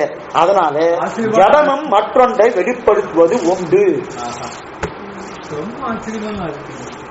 இதெல்லாம் ஒண்ணுமே இல்லை, இனிமே வெளிப்படுத்தும். இந்த சப்தவிதி அனுபவிச்சவர்கள் சிந்தாந்தப்படுத்த நல்லா இருக்கும். வெளிப்படுத்துவது உண்டு. ஆனா அந்த அஜரத்தை வாங்கி கொண்டு வெளிப்படுத்தும் விதை இருக்கல, அதை வாங்கிட்டா நான் ஒத்துக்கிறேன். அது அகங்காரம் என்பது மறுபடியும் ஞானத்தை வெளிப்படுத்துவான். ஞானத்தை வெளிப்படுத்தும். அதனால்தான் ஞாத்திரத்துவத்தை அதன் தலையில ஏறிடே இருக்கிறது. ஏறிட்டபடியால நான் அறிகிறேன் என்று நாவ கட்டிக்கலாம். உண்மை அது கிடையாது. இந்த மாதிரி நான் அறிகிறேன் இல்லைன்னா பொய் கிடையாது. நான் என்ற ஒன்று மட்டுமே சத்தியம். ஏன்னா அதுக்கு திட்டாந்தத்தை கண்ணா இது கடைசியில ஒண்ணு சொன்னார். சரி இதெல்லாம் இருக்கட்டும் சுவாமி, மாமக்கம் ஜாத்தவான் இன்னொன்னு முக்கியமா சொல்றேன் கேள்வி. நானே என்னை தெரிந்து கொள்ளவில்லைன்னு ஒருத்தன் சொன்னான். Beautiful word. நானே என்னை தெரிஞ்சுக்கிறேன். நானே என்னை, நானேன்றதுக்கு என்ன அர்த்தம், என்னன்றது என்ன அர்த்தம் குறிச்சு யோசனை பண்ணுங்க. நானே என்ன ஆத்மா குறிக்கிறது, என்னன்றது சரீரத்தை குறிக்காது. என் உடமைன்னு சொன்னதான் சரீரத்தை குறிக்கும். அப்ப என்னன்றது ஆத்மா தானே குறிச்சாகணும். ஆத்மாவே ஆத்மா தெரிஞ்சு சேரவே இல்லையே சுவாமி. நானே என்னை அறியவில்லை என்ன. இதுக்கு மேல இன்னொன்னு வேற பேசாம உள்ள அந்த இவர் அந்த அத்வைத்தி உங்க ஆழ்வார அப்படிதான் பாட்டிருக்காரு. யானே என்னை அறிய இயலாது பாட்டிருக்கா இல்லையா? யானே எந்தனது என்றிருந்து யானே நீ என் உடமையும் நீயே வானே ஏற்றும் என் வானவர் ஏறு பாட்டிருக்கா இல்லையா? யானை என்னை அறியகிறாரு. இந்த ரெண்டு யானை, ஒண்ணு யானைக்கு எண்ணெய்க்கு அர்த்தம் சொல்லுவாங்க. ரெண்டு ஆத்மா சொல்ல முடியாது.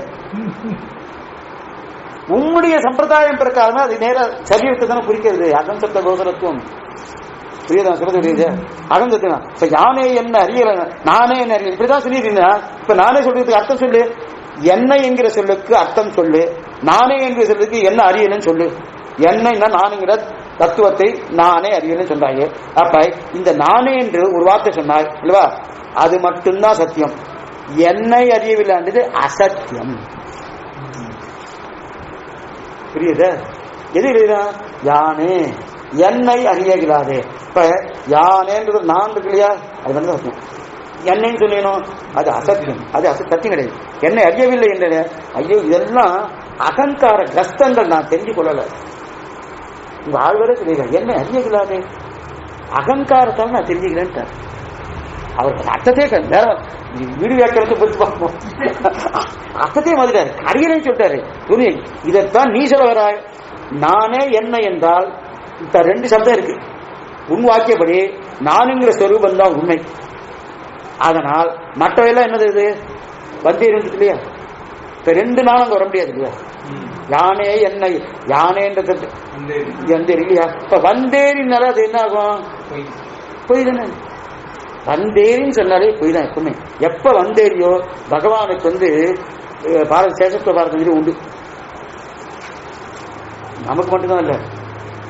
ஆனா வந்தேரி வந்தேரின்னா எப்பதான் போயிடும்.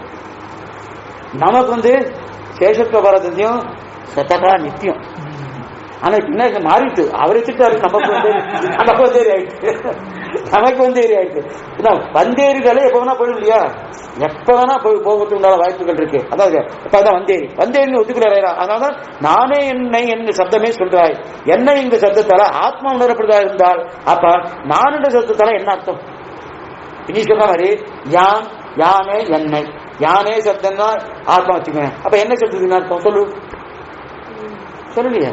அப்ப சொல்லலையே. அப்ப என்ன என்ன அர்த்தம்? ஆத்மாவாலே ஆத்மா உணர வேண்டும் சொல்வதற்கெல்லாம் வழியே கிடையாது. ஆத்மாவால ஆத்மா உணரவில்லை. யானை என்னை அறியகிலாது. கொஞ்சம் அதை போர்டு போட்டு பாருங்க. யானை என்னை அறியகிலாது. ஆத்மாவால யானை ஆத்மா, என்னை ஆத்மா.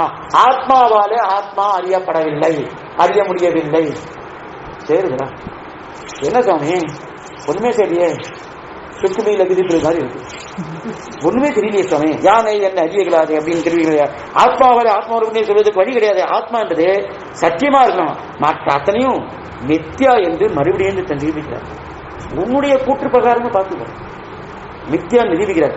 அதுதான் தஸ்மாத் பரமார்த்தகா நிரஸ்த சமஸ்த பேத விகல்ப. அதாவது நிரஸ்த ஒழிக்கப்பட்டதான சமஸ்த பேத விகல்ப, எல்லா வேதங்களும் மாறுதலும் விகல்பிகள் நிர்விசேஷ சின்மாத்ம நிர்விசேஷமான விசேஷமே அட்டதான வேறுபாடே இல்லாததான பேதமே இல்லாததான சின்மாத்திர பிரம்மம் ஞான மாத்திரமே, வேற எதுவுமே கிடையாது. ரசகூடஸ்திரே சம்பிதானவ்யா, அதாவது முற்பட்டதான அனுபூதியான ஞானம் இருக்கே, அதாவது பிரம்மம், அதுதான் பிராந்தியாலே ஞாத்ரு ஞேய ஞான ரூப விவித விசித்திர பேதா விபத்த இதி. இத்தனை ரூபம் அதான் மாறுது. எத்தனை ரூபம்? ஞாத்ரு நான் ஞானமடைவன் தெரிகிறது, ஞேயம் நானே ஞானமானவன் தெரியாது. இந்த ஞான ரூபத்துக்கு இதுக்கெல்லாம் ஞான ரூபம் இருக்குன்னு நிறைய பேதங்கள் தெரியும், விவித நிறைய விசித்திரமா நிறைய தெரியாது. அதனால இதெல்லாம் பிராந்தியாலே வருது. பிராந்தி என்னது? அஜ்ஞானத்தால வருது. விவித விசித்திர பேத பலபலன்னு பிரிகிறது. இது காரணம் என்ன தெரியுமா? அவித்யா. அவித்யா. அந்த அவித்தியை தொழிச்சுட்டு வச்சுக்க, அவித்தியால் தான் இந்த மாதிரி பிராந்திராயிட்டு. இப்ப அந்த அவித்தியை போகிறதுக்கு எது காரணம்? நித்திய சுத்த புத்த புக்த ஸ்வபாவ பிரம்ம ஏகத்வ வித்யா பிரதிபத்தியதே. எது வேணும்னா நித்தியமான சுத்தமான அறிந்ததான விடுபட்டதான ஸ்வபாவ பிரம்ம. அதான் ஒவ்வொரு இடத்திலும் அது கட்டுப்படாது. எந்த விதத்திலும் அது கட்டுப்படாது. நித்தியமும் கட்டுப்படாது, சுத்தமா இருக்கிறதும் கட்டுப்படாது, அறிந்ததாகவும் கட்டுப்படாது, விடுபட்டதாகவும் கட்டுப்படாது, ஸ்வபாவம் இருக்குது. அப்ப நித்தியமாகவும் இருக்கு, சுத்தமாகவும் இருக்கு, அறிவானதான் இருக்கு. அறிவின்னு சொல்லிட்டு போனா ஓ இத்தனை இருக்குன்னு நினைச்சுக்காதுங்க, எல்லாம் ஒண்ணு. அப்ப இத்தனை விசேஷங்கள் இருக்கான்னு சொல்லாதீங்க. இதெல்லாம் விசேஷம். ஏன்னா அவரை பொறுத்தவரை விசேஷமே கிடையாது. விசேஷம் ஒன்னே ஒண்ணுதான். அந்த ஒண்ணு என்னது ஞானம். அந்த ஞானம் எப்படி இருக்கும்?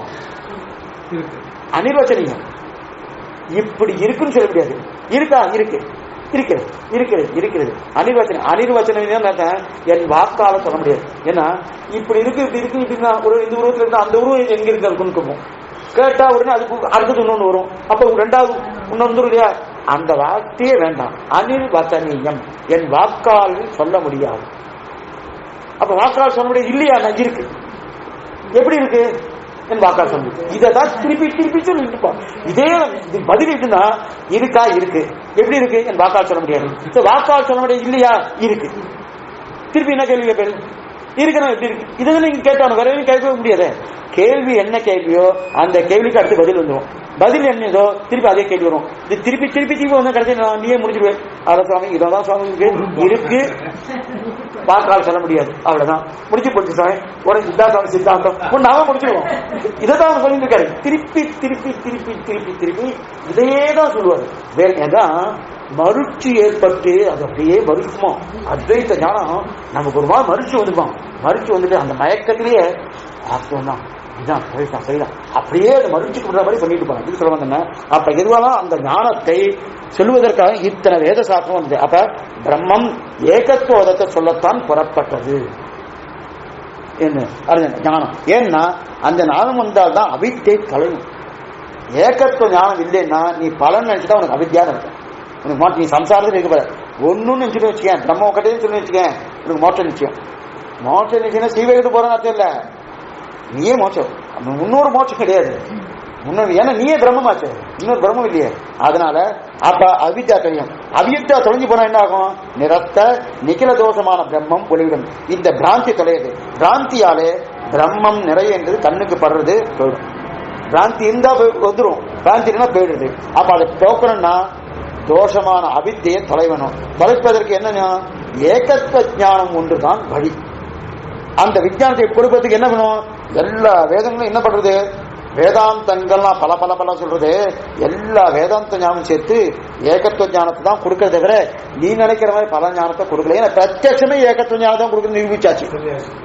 பிரத்யட்சமே ஏகத்துவ ஞானத்தை கொடுக்குது. பிரத்யட்சமே ஏகத்துவ ஞானம் கொடுக்கறதுன்னா வேதாந்தம் தப்பா சொல்லுமா? அதுவும் வேதாந்தம் பிரபல பிரமாணம் சொல்லியாச்சு. இது துர்பல பிரமாணம் சொல்லியாச்சு.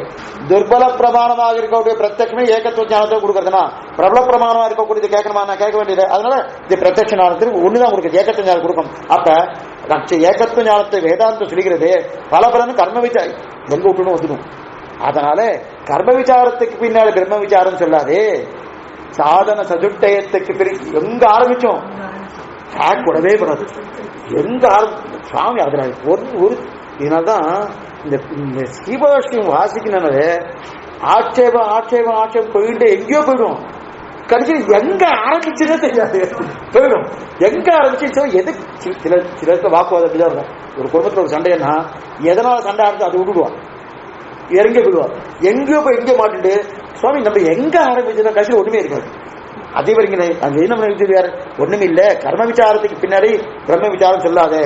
என்னன்னா சாதன சதுட்டயத்துக்கு பிறகு பிரம்ம விசாரம். இதத்தான் அவர் லகு பூர்வட்சியில லகு சித்தாந்தம் இத்தனை இழுத்தார். ஏன்னா இதுக்கு மேல ஏதாவது பதில் உண்டா கேட்கிறார் யார் பூர்வட்சி. இதுக்கு ஏதாவது பதில் உண்டா? என்ன சொல்ல போற? என்ன கேட்கிறார்? சங்கரத்தான மதத்தை நிரூபிச்சுட்டு அற்புதமா குறிப்பா எழுதினார். இத்தனை நாள் நீ பேசுறதை கேட்டா அத்வைத்தம் தான் சரியா இருக்குன்னு நினைக்கிறான். சுவாமியே எழுதிட்டார். அடிய புதுசா சொல்ல இத்தனை நாள் அத்வைத்தா அத்தனை தூரம் நேர்மை தான் சொல்லணும். எதிராளிய ஃபுல்லா பேச விடணும். அவர்கிட்ட எதுவுமே குறுக்க பேச விடாது. அவர் வாதம் என்ன பூர்த்தியா இருக்குன்னா அவர் நாம எல்லாம் என்ன பண்ணுவோம்? அவர் வாதத்தை நமக்கு பிரதிகூலமா இருக்கிற உடனே குறுக்கு கொடுத்துருவோம். ஐயோ குறுக்கு இன்னைக்கு நிறைய பேர் வேண்டிக்காது இல்லையா? எங்கேயோ பேசிட்டு இருக்கா பேசிட்டு இருக்காச்சு. அவர் எத்தையே பேசும் உடனே கூட பேசுவாரு. இல்ல பேச விடாம ஏதோ பேசிட்டு பேர் காலையிலே கேட்காது, ஒண்ணுமே விடாது. ஓஹோன்னு சத்தம் போட்டுப்பா.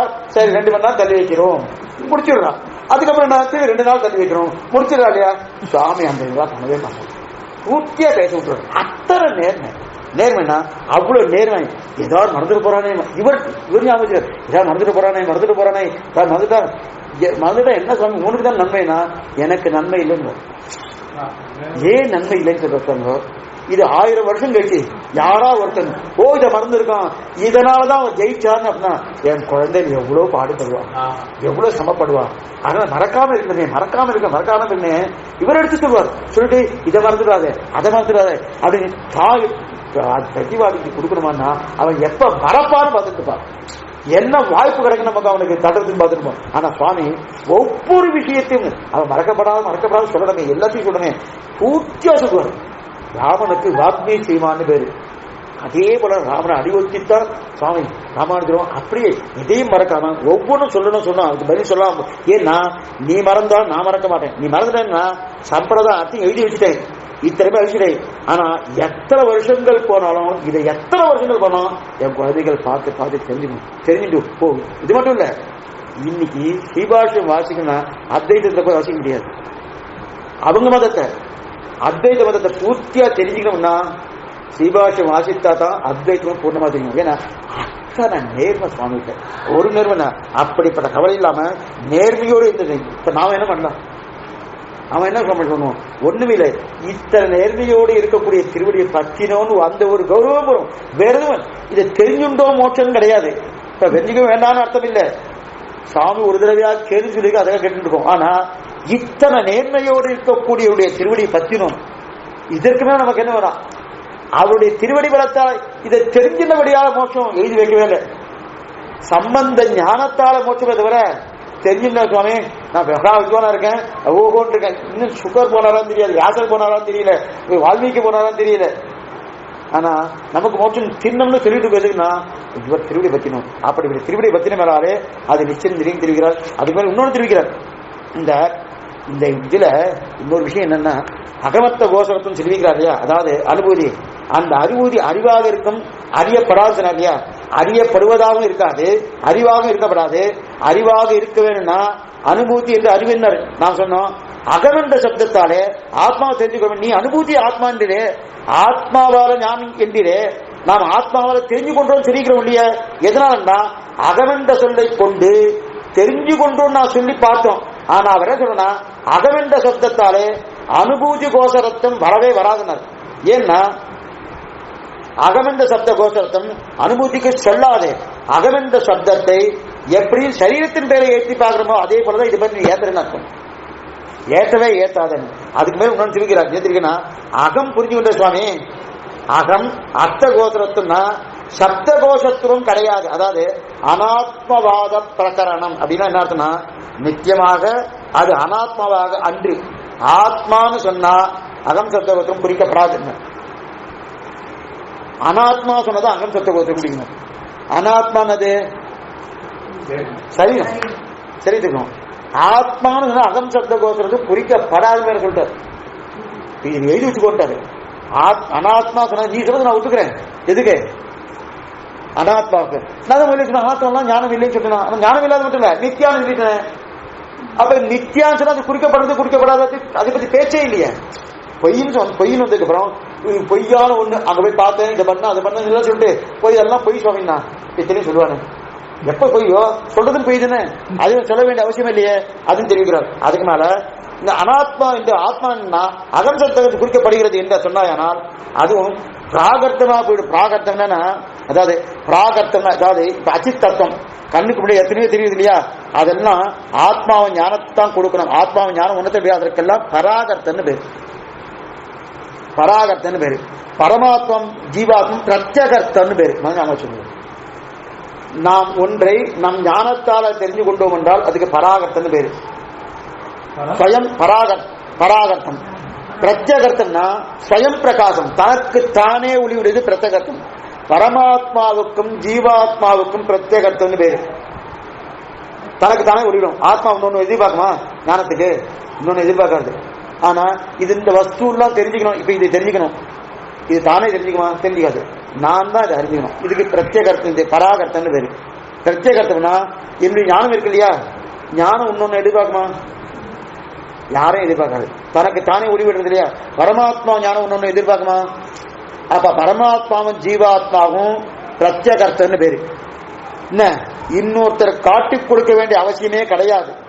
தனக்கு தானே ஸ்வயம் பிரகாசம், அது அனுபூதியில் அவர் சொன்னார். நாம அது ஒத்துட்டு இருக்கோம். ஸ்வயம் பிரகாசம். ஆக ஆத்மாவும் பிரம்மம் பிரத்யேகத்தம். கண் முன்னாடி நாம் பார்ப்பது ஆத்ம விஞ்ஞானம் தெரிந்து கொள்கிறோம், அதுக்கு பராகர்த்தன்னு பேரு. இன்னொரு வஸ்துவால தெரிஞ்சுட்டா அதுக்கு பராகர்த்தன்னு பேரு. ஸ்வயமா தெரிஞ்சுட்டா பிரத்யேகர்த்தன்னு பேரு. இது குருமுகமான தீத்திய பிராகவேதான சேஷன் பாசுரத்துல இவர் சுயமா தெரிஞ்சிட்டாலும் ஒருத்தர் மூலம் குருமுகமாக போகலேன்ட்டார் பெரியாள். அங்க வேண்டிய வேதம் விரைந்து கிடையாதுன்னா குருமுகமா போலேன்ட்டார். குருமுகமா போறோம்னா இவர் எப்படி தெரிஞ்சிட்டாரு அப்படின்னா சுயமா தெரிஞ்சிட்டாருன்னா அப்போ பகவானுடைய கிருபையால தான் தெரிஞ்சாரு. ஆச்சார முகேன போகல, பகவான இவர் கொடுத்திருக்காரு. அதுக்கு என்னன்னா பிரத்யேகத்தன்னு பேரு. பராகர்த்தம் என்னது? இன்னொருத்த மூலமா தெரிஞ்சுன்னா கண்மண்டா இருப்பான். இப்ப பராகர்த்தம் ஒன்றாலே குறிக்கப்படுகிறது, பிரத்யேகத்தும் தானே ஒளி விடாது. இப்ப நீ சொல்றது பார்த்தா, இப்ப நான் ஒரு நாட்டுக்கு அந்த அத்வைத்தை நம்ம கேட்கிறாரு, அதே பூர்வபட்சி. நீ சொல்றது பார்த்தா ஆத்மாவுக்கு ஜீவாத்மாவுக்கும் பரமாத்மாவுக்கும் பிரத்யேகத்தும் சொல்லப்பட்டிருக்கு. நீ சொல்றது பார்த்தா பராகர்த்தம் விடும் போல் இருக்கு. ஏன்னா உணரப்படுகிறது, உணரப்படுகிறதுன்னு வந்தா என்ன ஆகுது? இன்னொன்னு தானே. அப்ப ஸ்வயம் பிரகாசம் போயிடுது இல்லையா? ஸ்வயம் பிரகாசம் உன்னுடைய சம்பிரதாயம் பிரகாரம் சாஸ்திர பிரகாரம் தப்பா வருது.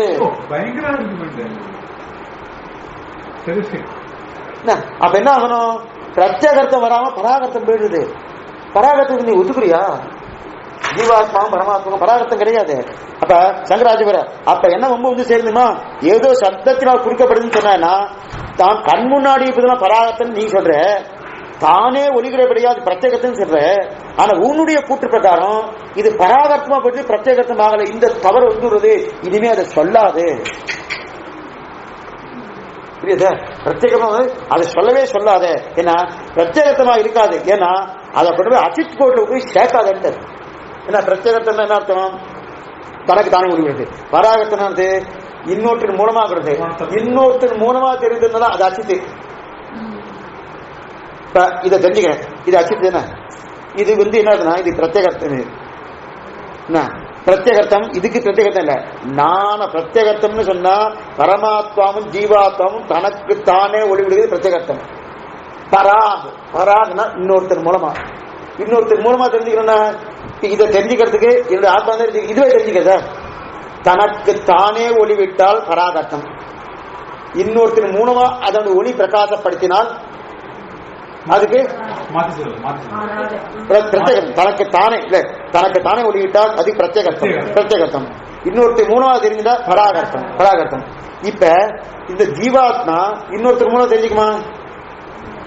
அறியப்படுகிறான்னு சொன்னா இன்னொருத்தர் மூலமா வந்துடுறது இல்லையா? அப்ப என்ன ஆகுது? பிரத்யேகர்த்தம் போய் பராகர்த்தம் வந்துடுறது. பராகர்த்தம் வந்து ஜீவாத்மாவை நீ அச்சித்து சொல்ற. சொல்லாது, நம்ம மேலே தப்பு சொல்லாது. அது மாதிரி சொல்லாது, பேசாத. ஏன்னா அது பிரத்யேகமா இருக்காது. அதையும் கொண்டு போய் அச்சித்து கொண்டு போய் சேர்க்க வேண்டியதான் நீங்க. அப்ப தப்ப பண்ணாத. அப்ப அனாத்மா வந்து ஜீவாத்மா ஆத்மா, அனாத்மா ஒன்று சேர்க்கிறிய அது ஆத்மா. ஆனா அனுபூதி என்று ஆத்மாவை தவிர அனாத்மா உண்டு. அனாத்மா ஆனால் தான் சப்த கோத்திரம் வரும். அனாத்மாவு தான் அகம் சப்த கோத்திரத்துமா வரும்ட்டார். ஆமா வரும். அதனால ஆத்மாவை இருக்கிறபடியால் கோச்சரத்துவம் அனுபவத்துக்கு எதுவுமே கிடையாது. இப்படி 9 பிரகடனத்தை முடிக்கிறார். பூர்வபட்சத்தை முடித்தார். இனிமே சுவாமி இதெல்லாம் பண்ணோம். இவர் எந்த வரிசையில பண்ணாரோ அதே வரிசையில் இவர் சித்தாந்தப்படுத்தல. அதான் முதலே சொன்னேன். இவர் முதல் என்ன ஆசிரியமா யுத்தத்தை எடுக்கிறாரு. முதல் 9 பிரகடனம் இல்லையா? முதல்ல பிரதிஜா பிரகடனம், ரெண்டாவது ஸ்ருதி பிரகடனம், அடுத்து ஸ்மிருதி பிரகடனம், அடுத்து அவித்யா பிரகடனம், அடுத்த சாஸ்திர பிராபல்ய பிரகடனம், அடுத்து பிரத்யட்ச அபிரோத பிரகடனம், அடுத்து அனுபூதி பிரகடனம், அடுத்து விஞ்ஞானவாத பிரகடனம், அடுத்து அகமத்த அனாத்மாவாத பிரகடனம். 9 பிரகடனம். இதுல முதல் என்ன பண்றோம்னா இவர் என்ன பிரகடனத்தில் இருக்கிற அந்த எடுக்கல, எடுக்காம முதல்ல இந்த வரிசையில் சொல்லணும் அப்படி சொல்லாம முதல்ல பிரதிஜை பிரகடனத்தை சின்னதா சமாதானத்தை முடிச்சிட்டார். முதல் பிரகடனம் பிரதிஜை பிரச்சனை. பிரதிஜை என்ன அர்த்தம்? என்னுடைய மதம் இதுன்னு பிரதிஜை பண்றா இல்லையா? அதன் சின்ன சமாதானம் எழுதிட்டார். அதன் பிறகு ஆரம்பிக்கிறது எழுதிருமா? பிரத்யட்ச அவிரோத பிரகரணம். பிரத்யக்னா கண் முன்னாடி பார்த்துட்டு இருக்கும். அது போய் ஏகத்துவவாதத்தை தான் சொல்றதுன்னு என்ன பண்ணப்படுது?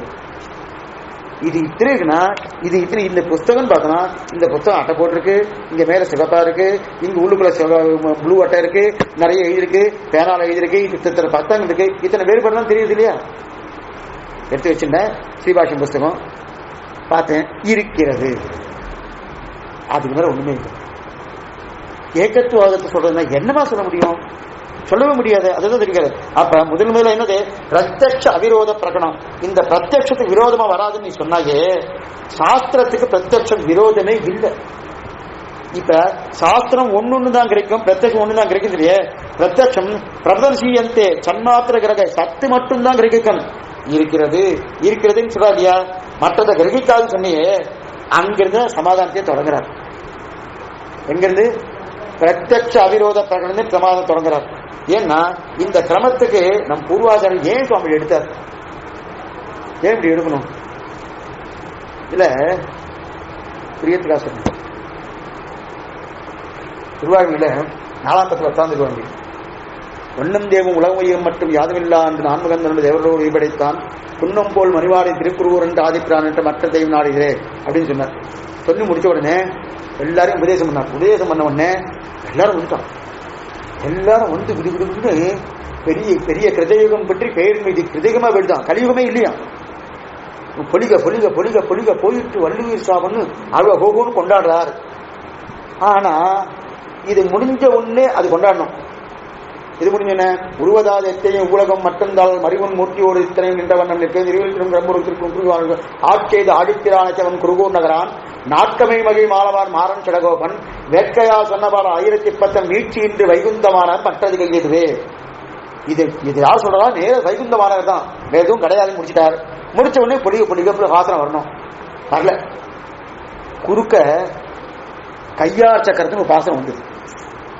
கையார் சக்கரது என் கருமானைக்குடைய என்னென்ன பொய்யே கைம சொல்லி புறமே புறமையாடி மெய்யே பண்ணி பண்ணி வியாக்கணும். ஏன் குறுக்க இது வந்து வர வேண்டாம், வர வேண்டிய அவசியமே கிடையாது. இது அடுத்து முடிச்சோடனே எல்லா சேத தீபாவாசி எல்லாம் வந்து ஒவ்வொன்று கொண்டாடுறா, கிருதயமா வந்து கொண்டாடிட்டு இருக்கா. ஆனா குறுக்க ஏன் வந்து பண்ணி பண்ணி வியாக்கணும் நம்பில பண்ற. அதே போல இங்க முதல் பிரகடனத்தை அப்படி தொட்டுட்டு நேர ஏன் சுவாமி அடுத்த பிரகடனம் வரணும், ஸ்ருதி பிரகடனம் வரணும், அதை இடாம எதுக்காக இந்த பிரகடனத்துக்கு வந்தாரு? பிரத்யக்ஷ அவிரோத பிரகடனம் பெரிய பண்ணி பண்ணி வாங்கணும். கடைசியில பார்ப்பாங்க என்ன எதுக்காக வந்திருக்காருன்னு. ஏன்னா முதல்ல அதை எடுத்து சமமாகிடும். அந்த காரணம் ஏன் சொல்றாரு கடைசியில பார்ப்போம். இப்ப முதல்ல பார்க்க வேண்டியது மகா சித்தாந்தத்தை சுவாமி தொடங்குறாரு. முதல்ல என்ன சாதிக்கணும்னா, இத்தனை நாள் நீ பேசினியே மகாபூர்வ விஷயம் அத்தனையும் பேசினியே, அனுவாதம்னா நான் பண்ணிட்டேன். இதெல்லாம் சங்கரர் சொன்னது அனுவாதம் திருப்பி சொல்ற இல்லையா? இதை விடாம ஊனு வாதத்தை எடுத்து வச்சிட்டேன். இதைத்தான் நீ கீழே பார்த்த, இதைத்தான் நீ சொன்ன.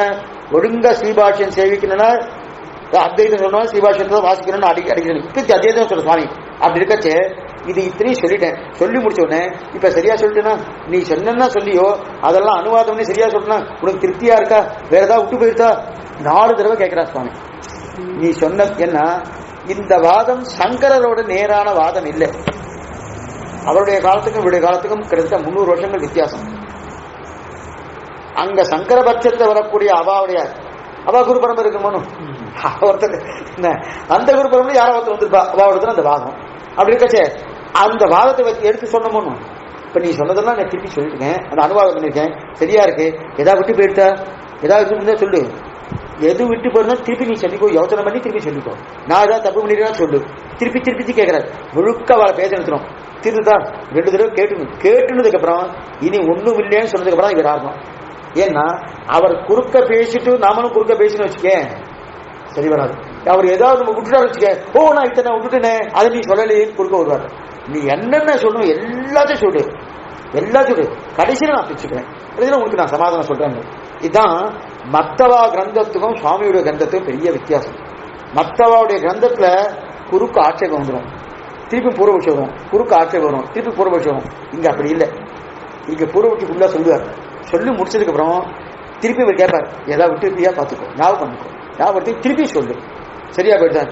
அது மட்டும் இல்ல, அவர் சொன்னதை திருப்பி இவர் சொல்லுவார். ஏன்னா தான் புரிஞ்சுக்கணும், அனுவாதம் பண்றதுன்னா திருப்பி சொல்லணும். சொல்லிட்டு இதுல ஏதாவது விட்டு போயிருக்கா பாரு, விட்டு போய் சரியா சொல்லணும் அப்படின்னு சொல்லிட்டு இதை சொல்லிட்டு முதல்ல சொல்றாரு. இத்தனை இதெல்லாம் சொல்லிட்டு இத்தனையும் நீ சொல்லியிருக்கே, எங்க பெரியோர்கள் இதை கேள்விப்பட்டா, சாஸ்திரத்தை உணர்ந்தவர்கள் கேள்விப்பட்டா, பக்தியிலே ஊண்டு திளைத்தவர்கள் கேள்விப்பட்டால், மகாச்சாரியம் மகரிஷிகளும் கேள்விப்பட்டால் நிச்சயமாக உன் மதத்தை ஆதரிக்க மாட்டார்கள். முதல்ல எங்க பெரியோர்கள், ஏன்னா நான் ஆதரிக்க மாட்டேன் சாமி சொல்லவே மாட்டார். சுவாமிகிட்ட தான் பெரிய விஷயம். நான் ஆதரிக்க மாட்டேன் சொல்லவே மாட்டார். எங்க பெரியோர்கள் கேட்டா, சாஸ்திர வல்லுநர்கள் கேட்டா, அது மட்டும் இல்ல மகாச்சாரியர்கள் மகரிஷிகளும் கேட்டா, பக்தியிலே ஊன்று திளைத்தவர்கள் கேட்டா, இந்த இதையும் உங்களை ஆதரிக்க மாட்டேன் தான் முதல் வார்த்தை. இப்படிதான் சாமி தொடங்குறார். நான் ஆதரிக்க மாட்டேன் சொல்லவே மாட்டேன். ஏன் சொல்லனா, உன் மதத்தை ஆதரிக்கலான்னு சொல்றதுக்கு நான் யாரு? பெரியோர்கள் என்ன சொல்லியிருக்காளோ அதை திருப்பி பேசத்தான் அடியே வந்தேனே தவிர தான் தோணித்தாம பேசுவதற்கு அடியே நாள் இல்லை. சுவாமியுடைய வார்த்தை முதல் வார்த்தை அடியே நாள் இல்லை. என்ன முதல்ல இதை ஒத்துவார். நீ சொல்ற அதே பிரம்மசூத்திரத்திலே நீ சொன்னியே பிரம்மசூத்திரம், இதே பிரம்மசூத்திரத்தை பண்ணக்கூடிய வேதவியாசோடு ஒத்துப்பார்னு நினைக்கிறியா? முதல்ல அங்க பண்ணக்கூடிய போதாயன விருத்தி இருக்கிற போதாயன் இருக்காரு அவர் ஒத்துப்பார்னு நினைக்கிறியா? அதை பரப்பினா டங்கரும் திரவிடம் ஒத்துப்பார்னு நினைக்கிறியா? நீ இப்படி பேசிட்டு இருக்கே, எங்கேயால் ஒரு இடத்துலயா நானும் பேசுறதுக்கு அனுபூதின்ற அனுபாவியம்ன்ற என்னென்னவோ பேசுற எத்தையோ பேசிட்டு இருக்க. அத்தனை பேசியும் எங்கேயாவது ஒரு இடத்துலயாவது உபாசனம் பக்தின்னு ஒரு வார்த்தையால் உங்ககிட்ட வருமானு பார்த்தேன். ஒண்ணுமே வரலையே. பக்தி இல்லாத ஒரு நிலை இருக்கா? உபாசனம் இல்லாத ஒரு நிலை இருக்கா? உங்க வார்த்தையில் எதுவும் இல்லையே. எங்க பெரியோர்கள் இதை கேட்டா கொஞ்சமா ஆதரிப்பார்களா? மேலையார் செய்வனகள் வேண்டுவன கேட்டீர். இது ரொம்ப ஸ்திரமான அபிப்பிராயம் சுவாமிக்கு. ஏன்னா சுவாமி ஆண்டாள் 2வது பாடல் ஒன்று தெரிவிக்கிறார். செய்யாதன செய்யும் தீக்குறளை சென்னோதும். செய்யாதன நாங்கள் செய்ய மாட்டோம்னா, எங்க பெரியவர்கள் இதை செய்யவில்லையோ அதை நாங்கள் ஒரு நாள் செய்ய மாட்டோம்னா, இது பிரதிஜை எடுத்துட்டா. எங்க பெரியவர்கள் எது செய்யவில்லையோ அது செய்யாதன செய்யும் சொல்லிட்டா. அது பிரதிஜை தானே. பிரஜக்னா பிரகடனத்தை போல முதல் பிரகடனம் இது. 2வது பாட்டத்தின செய்யாதன செய்யும். நீங்க பெரியோர்கள் எது செய்யலையோ அதை நான் செய்ய மாட்டோம்னா 26வது முடிச்சா. ஏன்னா பிரதிஜை என்ன முடிக்கணும்? மேலையார் செய்வனகள் வேண்டுவனகள். பெரியோர்கள் என்ன செய்தார்களோ அதை செய்வோம். 2ல ஆரம்பிச்சா பிரதிஜைய முடிக்கிறது எங்க முடிக்கிறார்? ஏன்னா அதுக்கப்புறம் மோட்சம் கூடார வெல்லும் சரி, இது சாமியாபத்தி சாகித்ய மோட்சத்துக்கு. அதுக்கப்புறம் கறவைகள் சித்தஞ்சிறுகாலே உத்தரவாக்கி பூர்வாக்கியத்தின் அர்த்தம், அதான் சரணாகதி சாஸ்திரம்.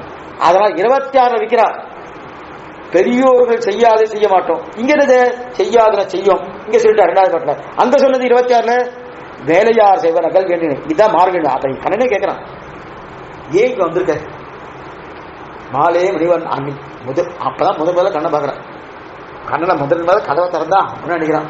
கண்ணாடி முடிஞ்ச உடனே அவன் முகத்தை பார்த்த உடனே இவன் என்ன நினைச்சுட்டு இருக்கா? ஆண்டாள் இத்தனை நாள் நான் எழுந்த 2 மணிக்கு தீர்த்தம் ஆடிட்டு 10 பெண்களை கூப்பிட்டு 10 பஞ்சலட்சம் முடிய பெண்களை எழுப்பிட்டு இத்தனை போயிட்டு இவ்வளவு சிரமப்பட்டு ஒவ்வொரு பெண்ணா போட்டு இவ்வளவு சப்பட்டு இருக்கேன். ஒரு பாட்டு ஆத்துல புசாம பார்த்துட்டு இருக்காரு கோயில்ல. நாம இவர் ஒண்ணுமே பண்ணல அப்படின்னு நினைச்சிட்டு அப்படி ஒரு இருமா போட முன்னாடி எழுந்துக்கிறான். அப்ப கண்ணுடைய திருமணம் உள்ள செலுகிறா மாலே. ஏன்னா இவளை பெறுவதற்காக அவன் எவ்வளவு சிரமப்பட்டான அந்த முகத்துல நீரோட்டம் ஓடிட்டு இருக்கான். நல்ல சுத்தமான ஒரு மாணிக்கம் வந்தா அந்த மானத்துக்குள்ள நீரோட்டம் ஓடும் இல்லையா? இது மாணிக்கம் தானே. இந்த அவனுடைய திருமுகமும் மண்டிருந்தன அந்த மாதிரி வாளே மணிவண்ணா அந்த நீரோட. ஐயோ நான் நினைச்சிட்டு நான் தான் பிரயத்தனப்பட நான் தான் இதே சகதஸ்வீகாரம் பரகதஸ்வீகாரம் பேரு. தான் பற்றும் பட்டு அவன் பற்றும் பற்று, அவன் பற்றும் பட்டு தான் பிரதான தேவை, நான் பற்றும் பட்டுல. அது எங்க தெரிவிக்கிறா? மாலே மணிவண்ணா. அப்ப கேட்கிறா எதுக்காக வந்தேன்னு கேட்கிறா. உன்னை அறித்தித்து வந்தோம். அந்த பாட்டை வருது இல்லையா?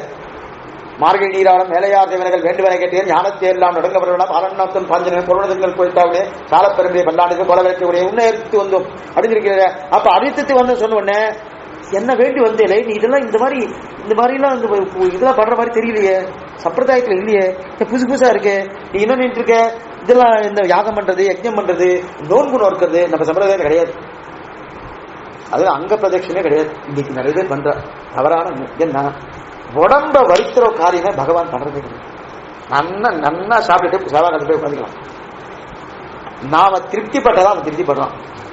ஜீவாத்மாவா அப்படின்னா சுவாமி நான் ஆனந்தப்பட்டதான் அவன் ஆனந்தப்படுறான்னு கேட்க உடனே அவன் ஆனந்தம் எத்தியா சொல்லப்பா உடனே மாத்த ஆரம்பிச்சுவான். அது அவன் ஆனந்தத்துக்கான. ஆனா அவன் நினைவு அப்படி சமாத்மா தூர்லபகா அவனுக்கு ரெண்டு திவ்ய கிடையாது. அப்ப அவனுடைய ஆனந்தம் பிரதானமா இருக்கு இல்லையா? இது சொல்லுவன இந்த மாதிரி எஜ்ஜதான தர்மங்கள்லாம் சொல்லவே இல்லையே, நீ எல்லாம் இன்னும் பண்ணிட்டு இருக்கியே, நோன்பு நான் நோத்துட்டு இருக்கேன், நோன்பு எங்க பண்ணிட்டு இருக்கா?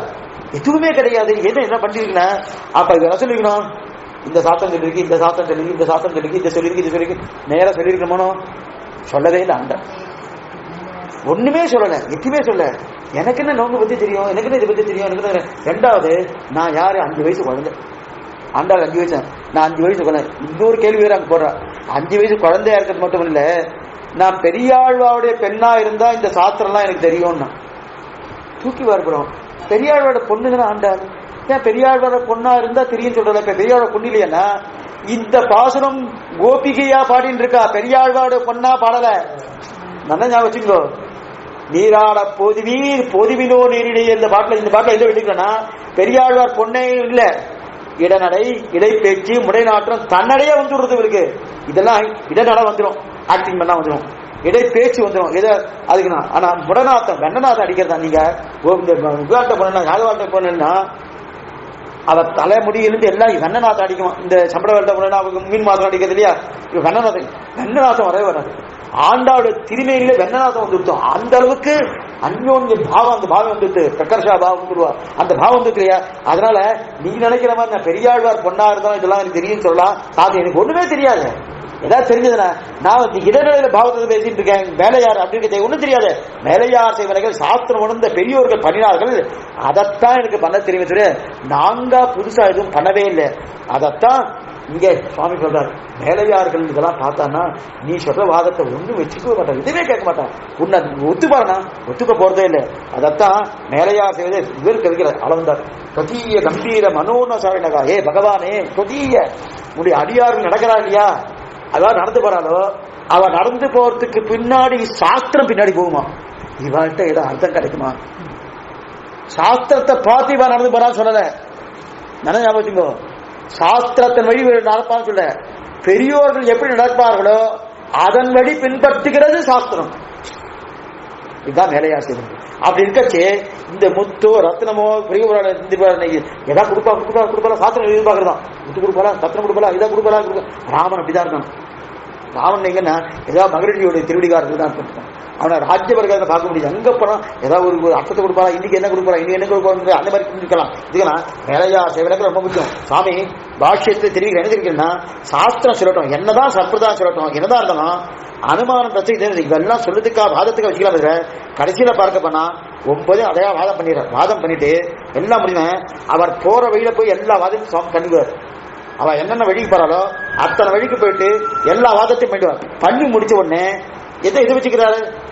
தர்க்க சாஸ்திரம், மீமாம்ச சாஸ்திரம், நியாய சாஸ்திரம், இந்த சாஸ்திரத்தை அடிச்சு வாதம் முடிஞ்ச உடனே தானே தன் தள்ளையை அடிச்சு போறான். ஐயோ இத்தனை நாள் நான் நேரத்தை வீணாக்கிட்டேனே, என்ன ஏன்னா பெரியோர்கள் சொல்லியிருக்கான்னு ஒத்துண்டு போறதை விட்டுட்டு இவாட்டு போய் வாதம் பண்ணி தர்க்க சாஸ்திரத்தை, நியாய சாஸ்திரத்தை, மீமாம்சா சொல்லி அவ சொல்லிட்டா. அவ சொன்னதுக்கு அப்புறம் பேசிருக்கலாமா? எனக்கு தெரியும்னு நான் போனேன் இல்லையா?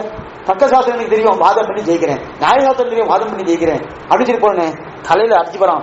இத்தனை நாள் நான் வீணாக்கிட்டேன், அத்தமே வீணாக்கிட்டேன்னு அவருக்கு பூர்வாசிய சொன்னாலும் ஒத்துக்கு போறதுக்கு எதற்காக விசாரம் பண்ணினேன்னு, காலத்தை வீணே போக்கி இருக்கிற காலத்தை அனுபவித்து போறது விட்டு எதுக்கு இந்த விசாரம் பண்ணினேன் அப்படின்னு நினைச்சுப்பான். கிட்டத்தட்ட தானே தலையில அடிச்சுக்கிற அளவு போயிடுவான். அந்த நிலைக்கு வரான்னா, ஏன்னா தர்க்க சாஸ்திரம் தெரிஞ்சோ நியாய சாஸ்திரம் தெரிஞ்சா அதை தேவை ஏற்பட்டதான் சுவாமி உபயோகப்படுத்துவார். இத்தனை தெரிஞ்சுக்குமே அதனால உபயோகப்படுத்த மாட்டேன். ஏன்னா ராமனுக்கு கையில வில்லு பிடிச்சிட்டு இருக்கான். வில்லு பிடிச்சு சரவருஷம் பகவருஷம் வருஷகா, வில்லிருந்து அபாரம் வருஷத்தை பிடிக்கணும் அவனுக்கு ஆசை இருக்குன்னா பூர்ணமா ஆசை கிடையாது. அவனுக்கு வில்ல பிடிச்சிட்டு இருக்கான்னு அர்த்தம்னா அழகுக்காக பிடிச்சிட்டு இருக்கான். இதை கொண்டு ஜெயிக்கணுன்றதுக்காக இல்லையா இந்த அழகு. அதே வேற சுவாமிக்கு தர்க்க சாஸ்திரமோ நியாய சாஸ்திரமோ மீமாம்சமோ அதெல்லாம் எதுக்குன்னா அழகுக்காக இருக்கிறத விட இதை வைத்துக் கொண்ட வாழ்க்கை ஜெயிக்கணும்னா எது அழகுன்னா, எங்க பூர்வாச நாதமணி தொடக்கமாக இத்தனை பேரும் சொல்லிட்டு போயிருக்கா. இதை ஒத்துண்டு போறது விட்டு இவன் போய் வாதம் பண்ணினேன், அவ சொல்லியிருக்காரு. வேற என்ன தேவை? அவ சொன்னதுக்கு அப்புறம் வேற எதுனா ஏன் இப்பதானே பார்த்தோம்.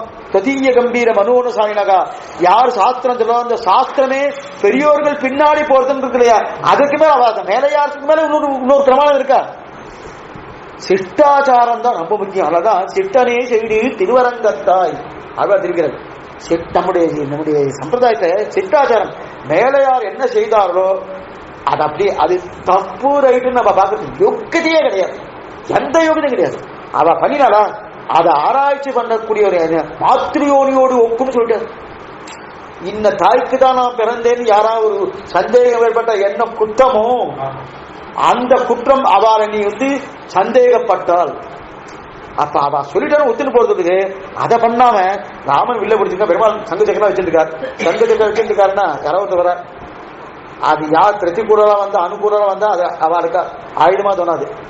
என்ன அழகா இருக்கு, என்ன அழகா இருக்கு, அந்த திருவாழியை செழிச்சிருக்கலாம், திருச்சங்கையை செழிச்சிருக்கான். அதே சிசுவாலங்கன் தத்துவத்தன் கும்பகர்ணன் வந்தான்னா ஐயோ சக்கரமா இருக்கு, அடிச்சிருமோ அடிச்சிருமோ அடிச்சிருமோ அடிச்சிருமோ. இப்ப பெரியாள் வந்துனா அப்பா ஆஞ்சநேயம் பல்லாண்டுனர்.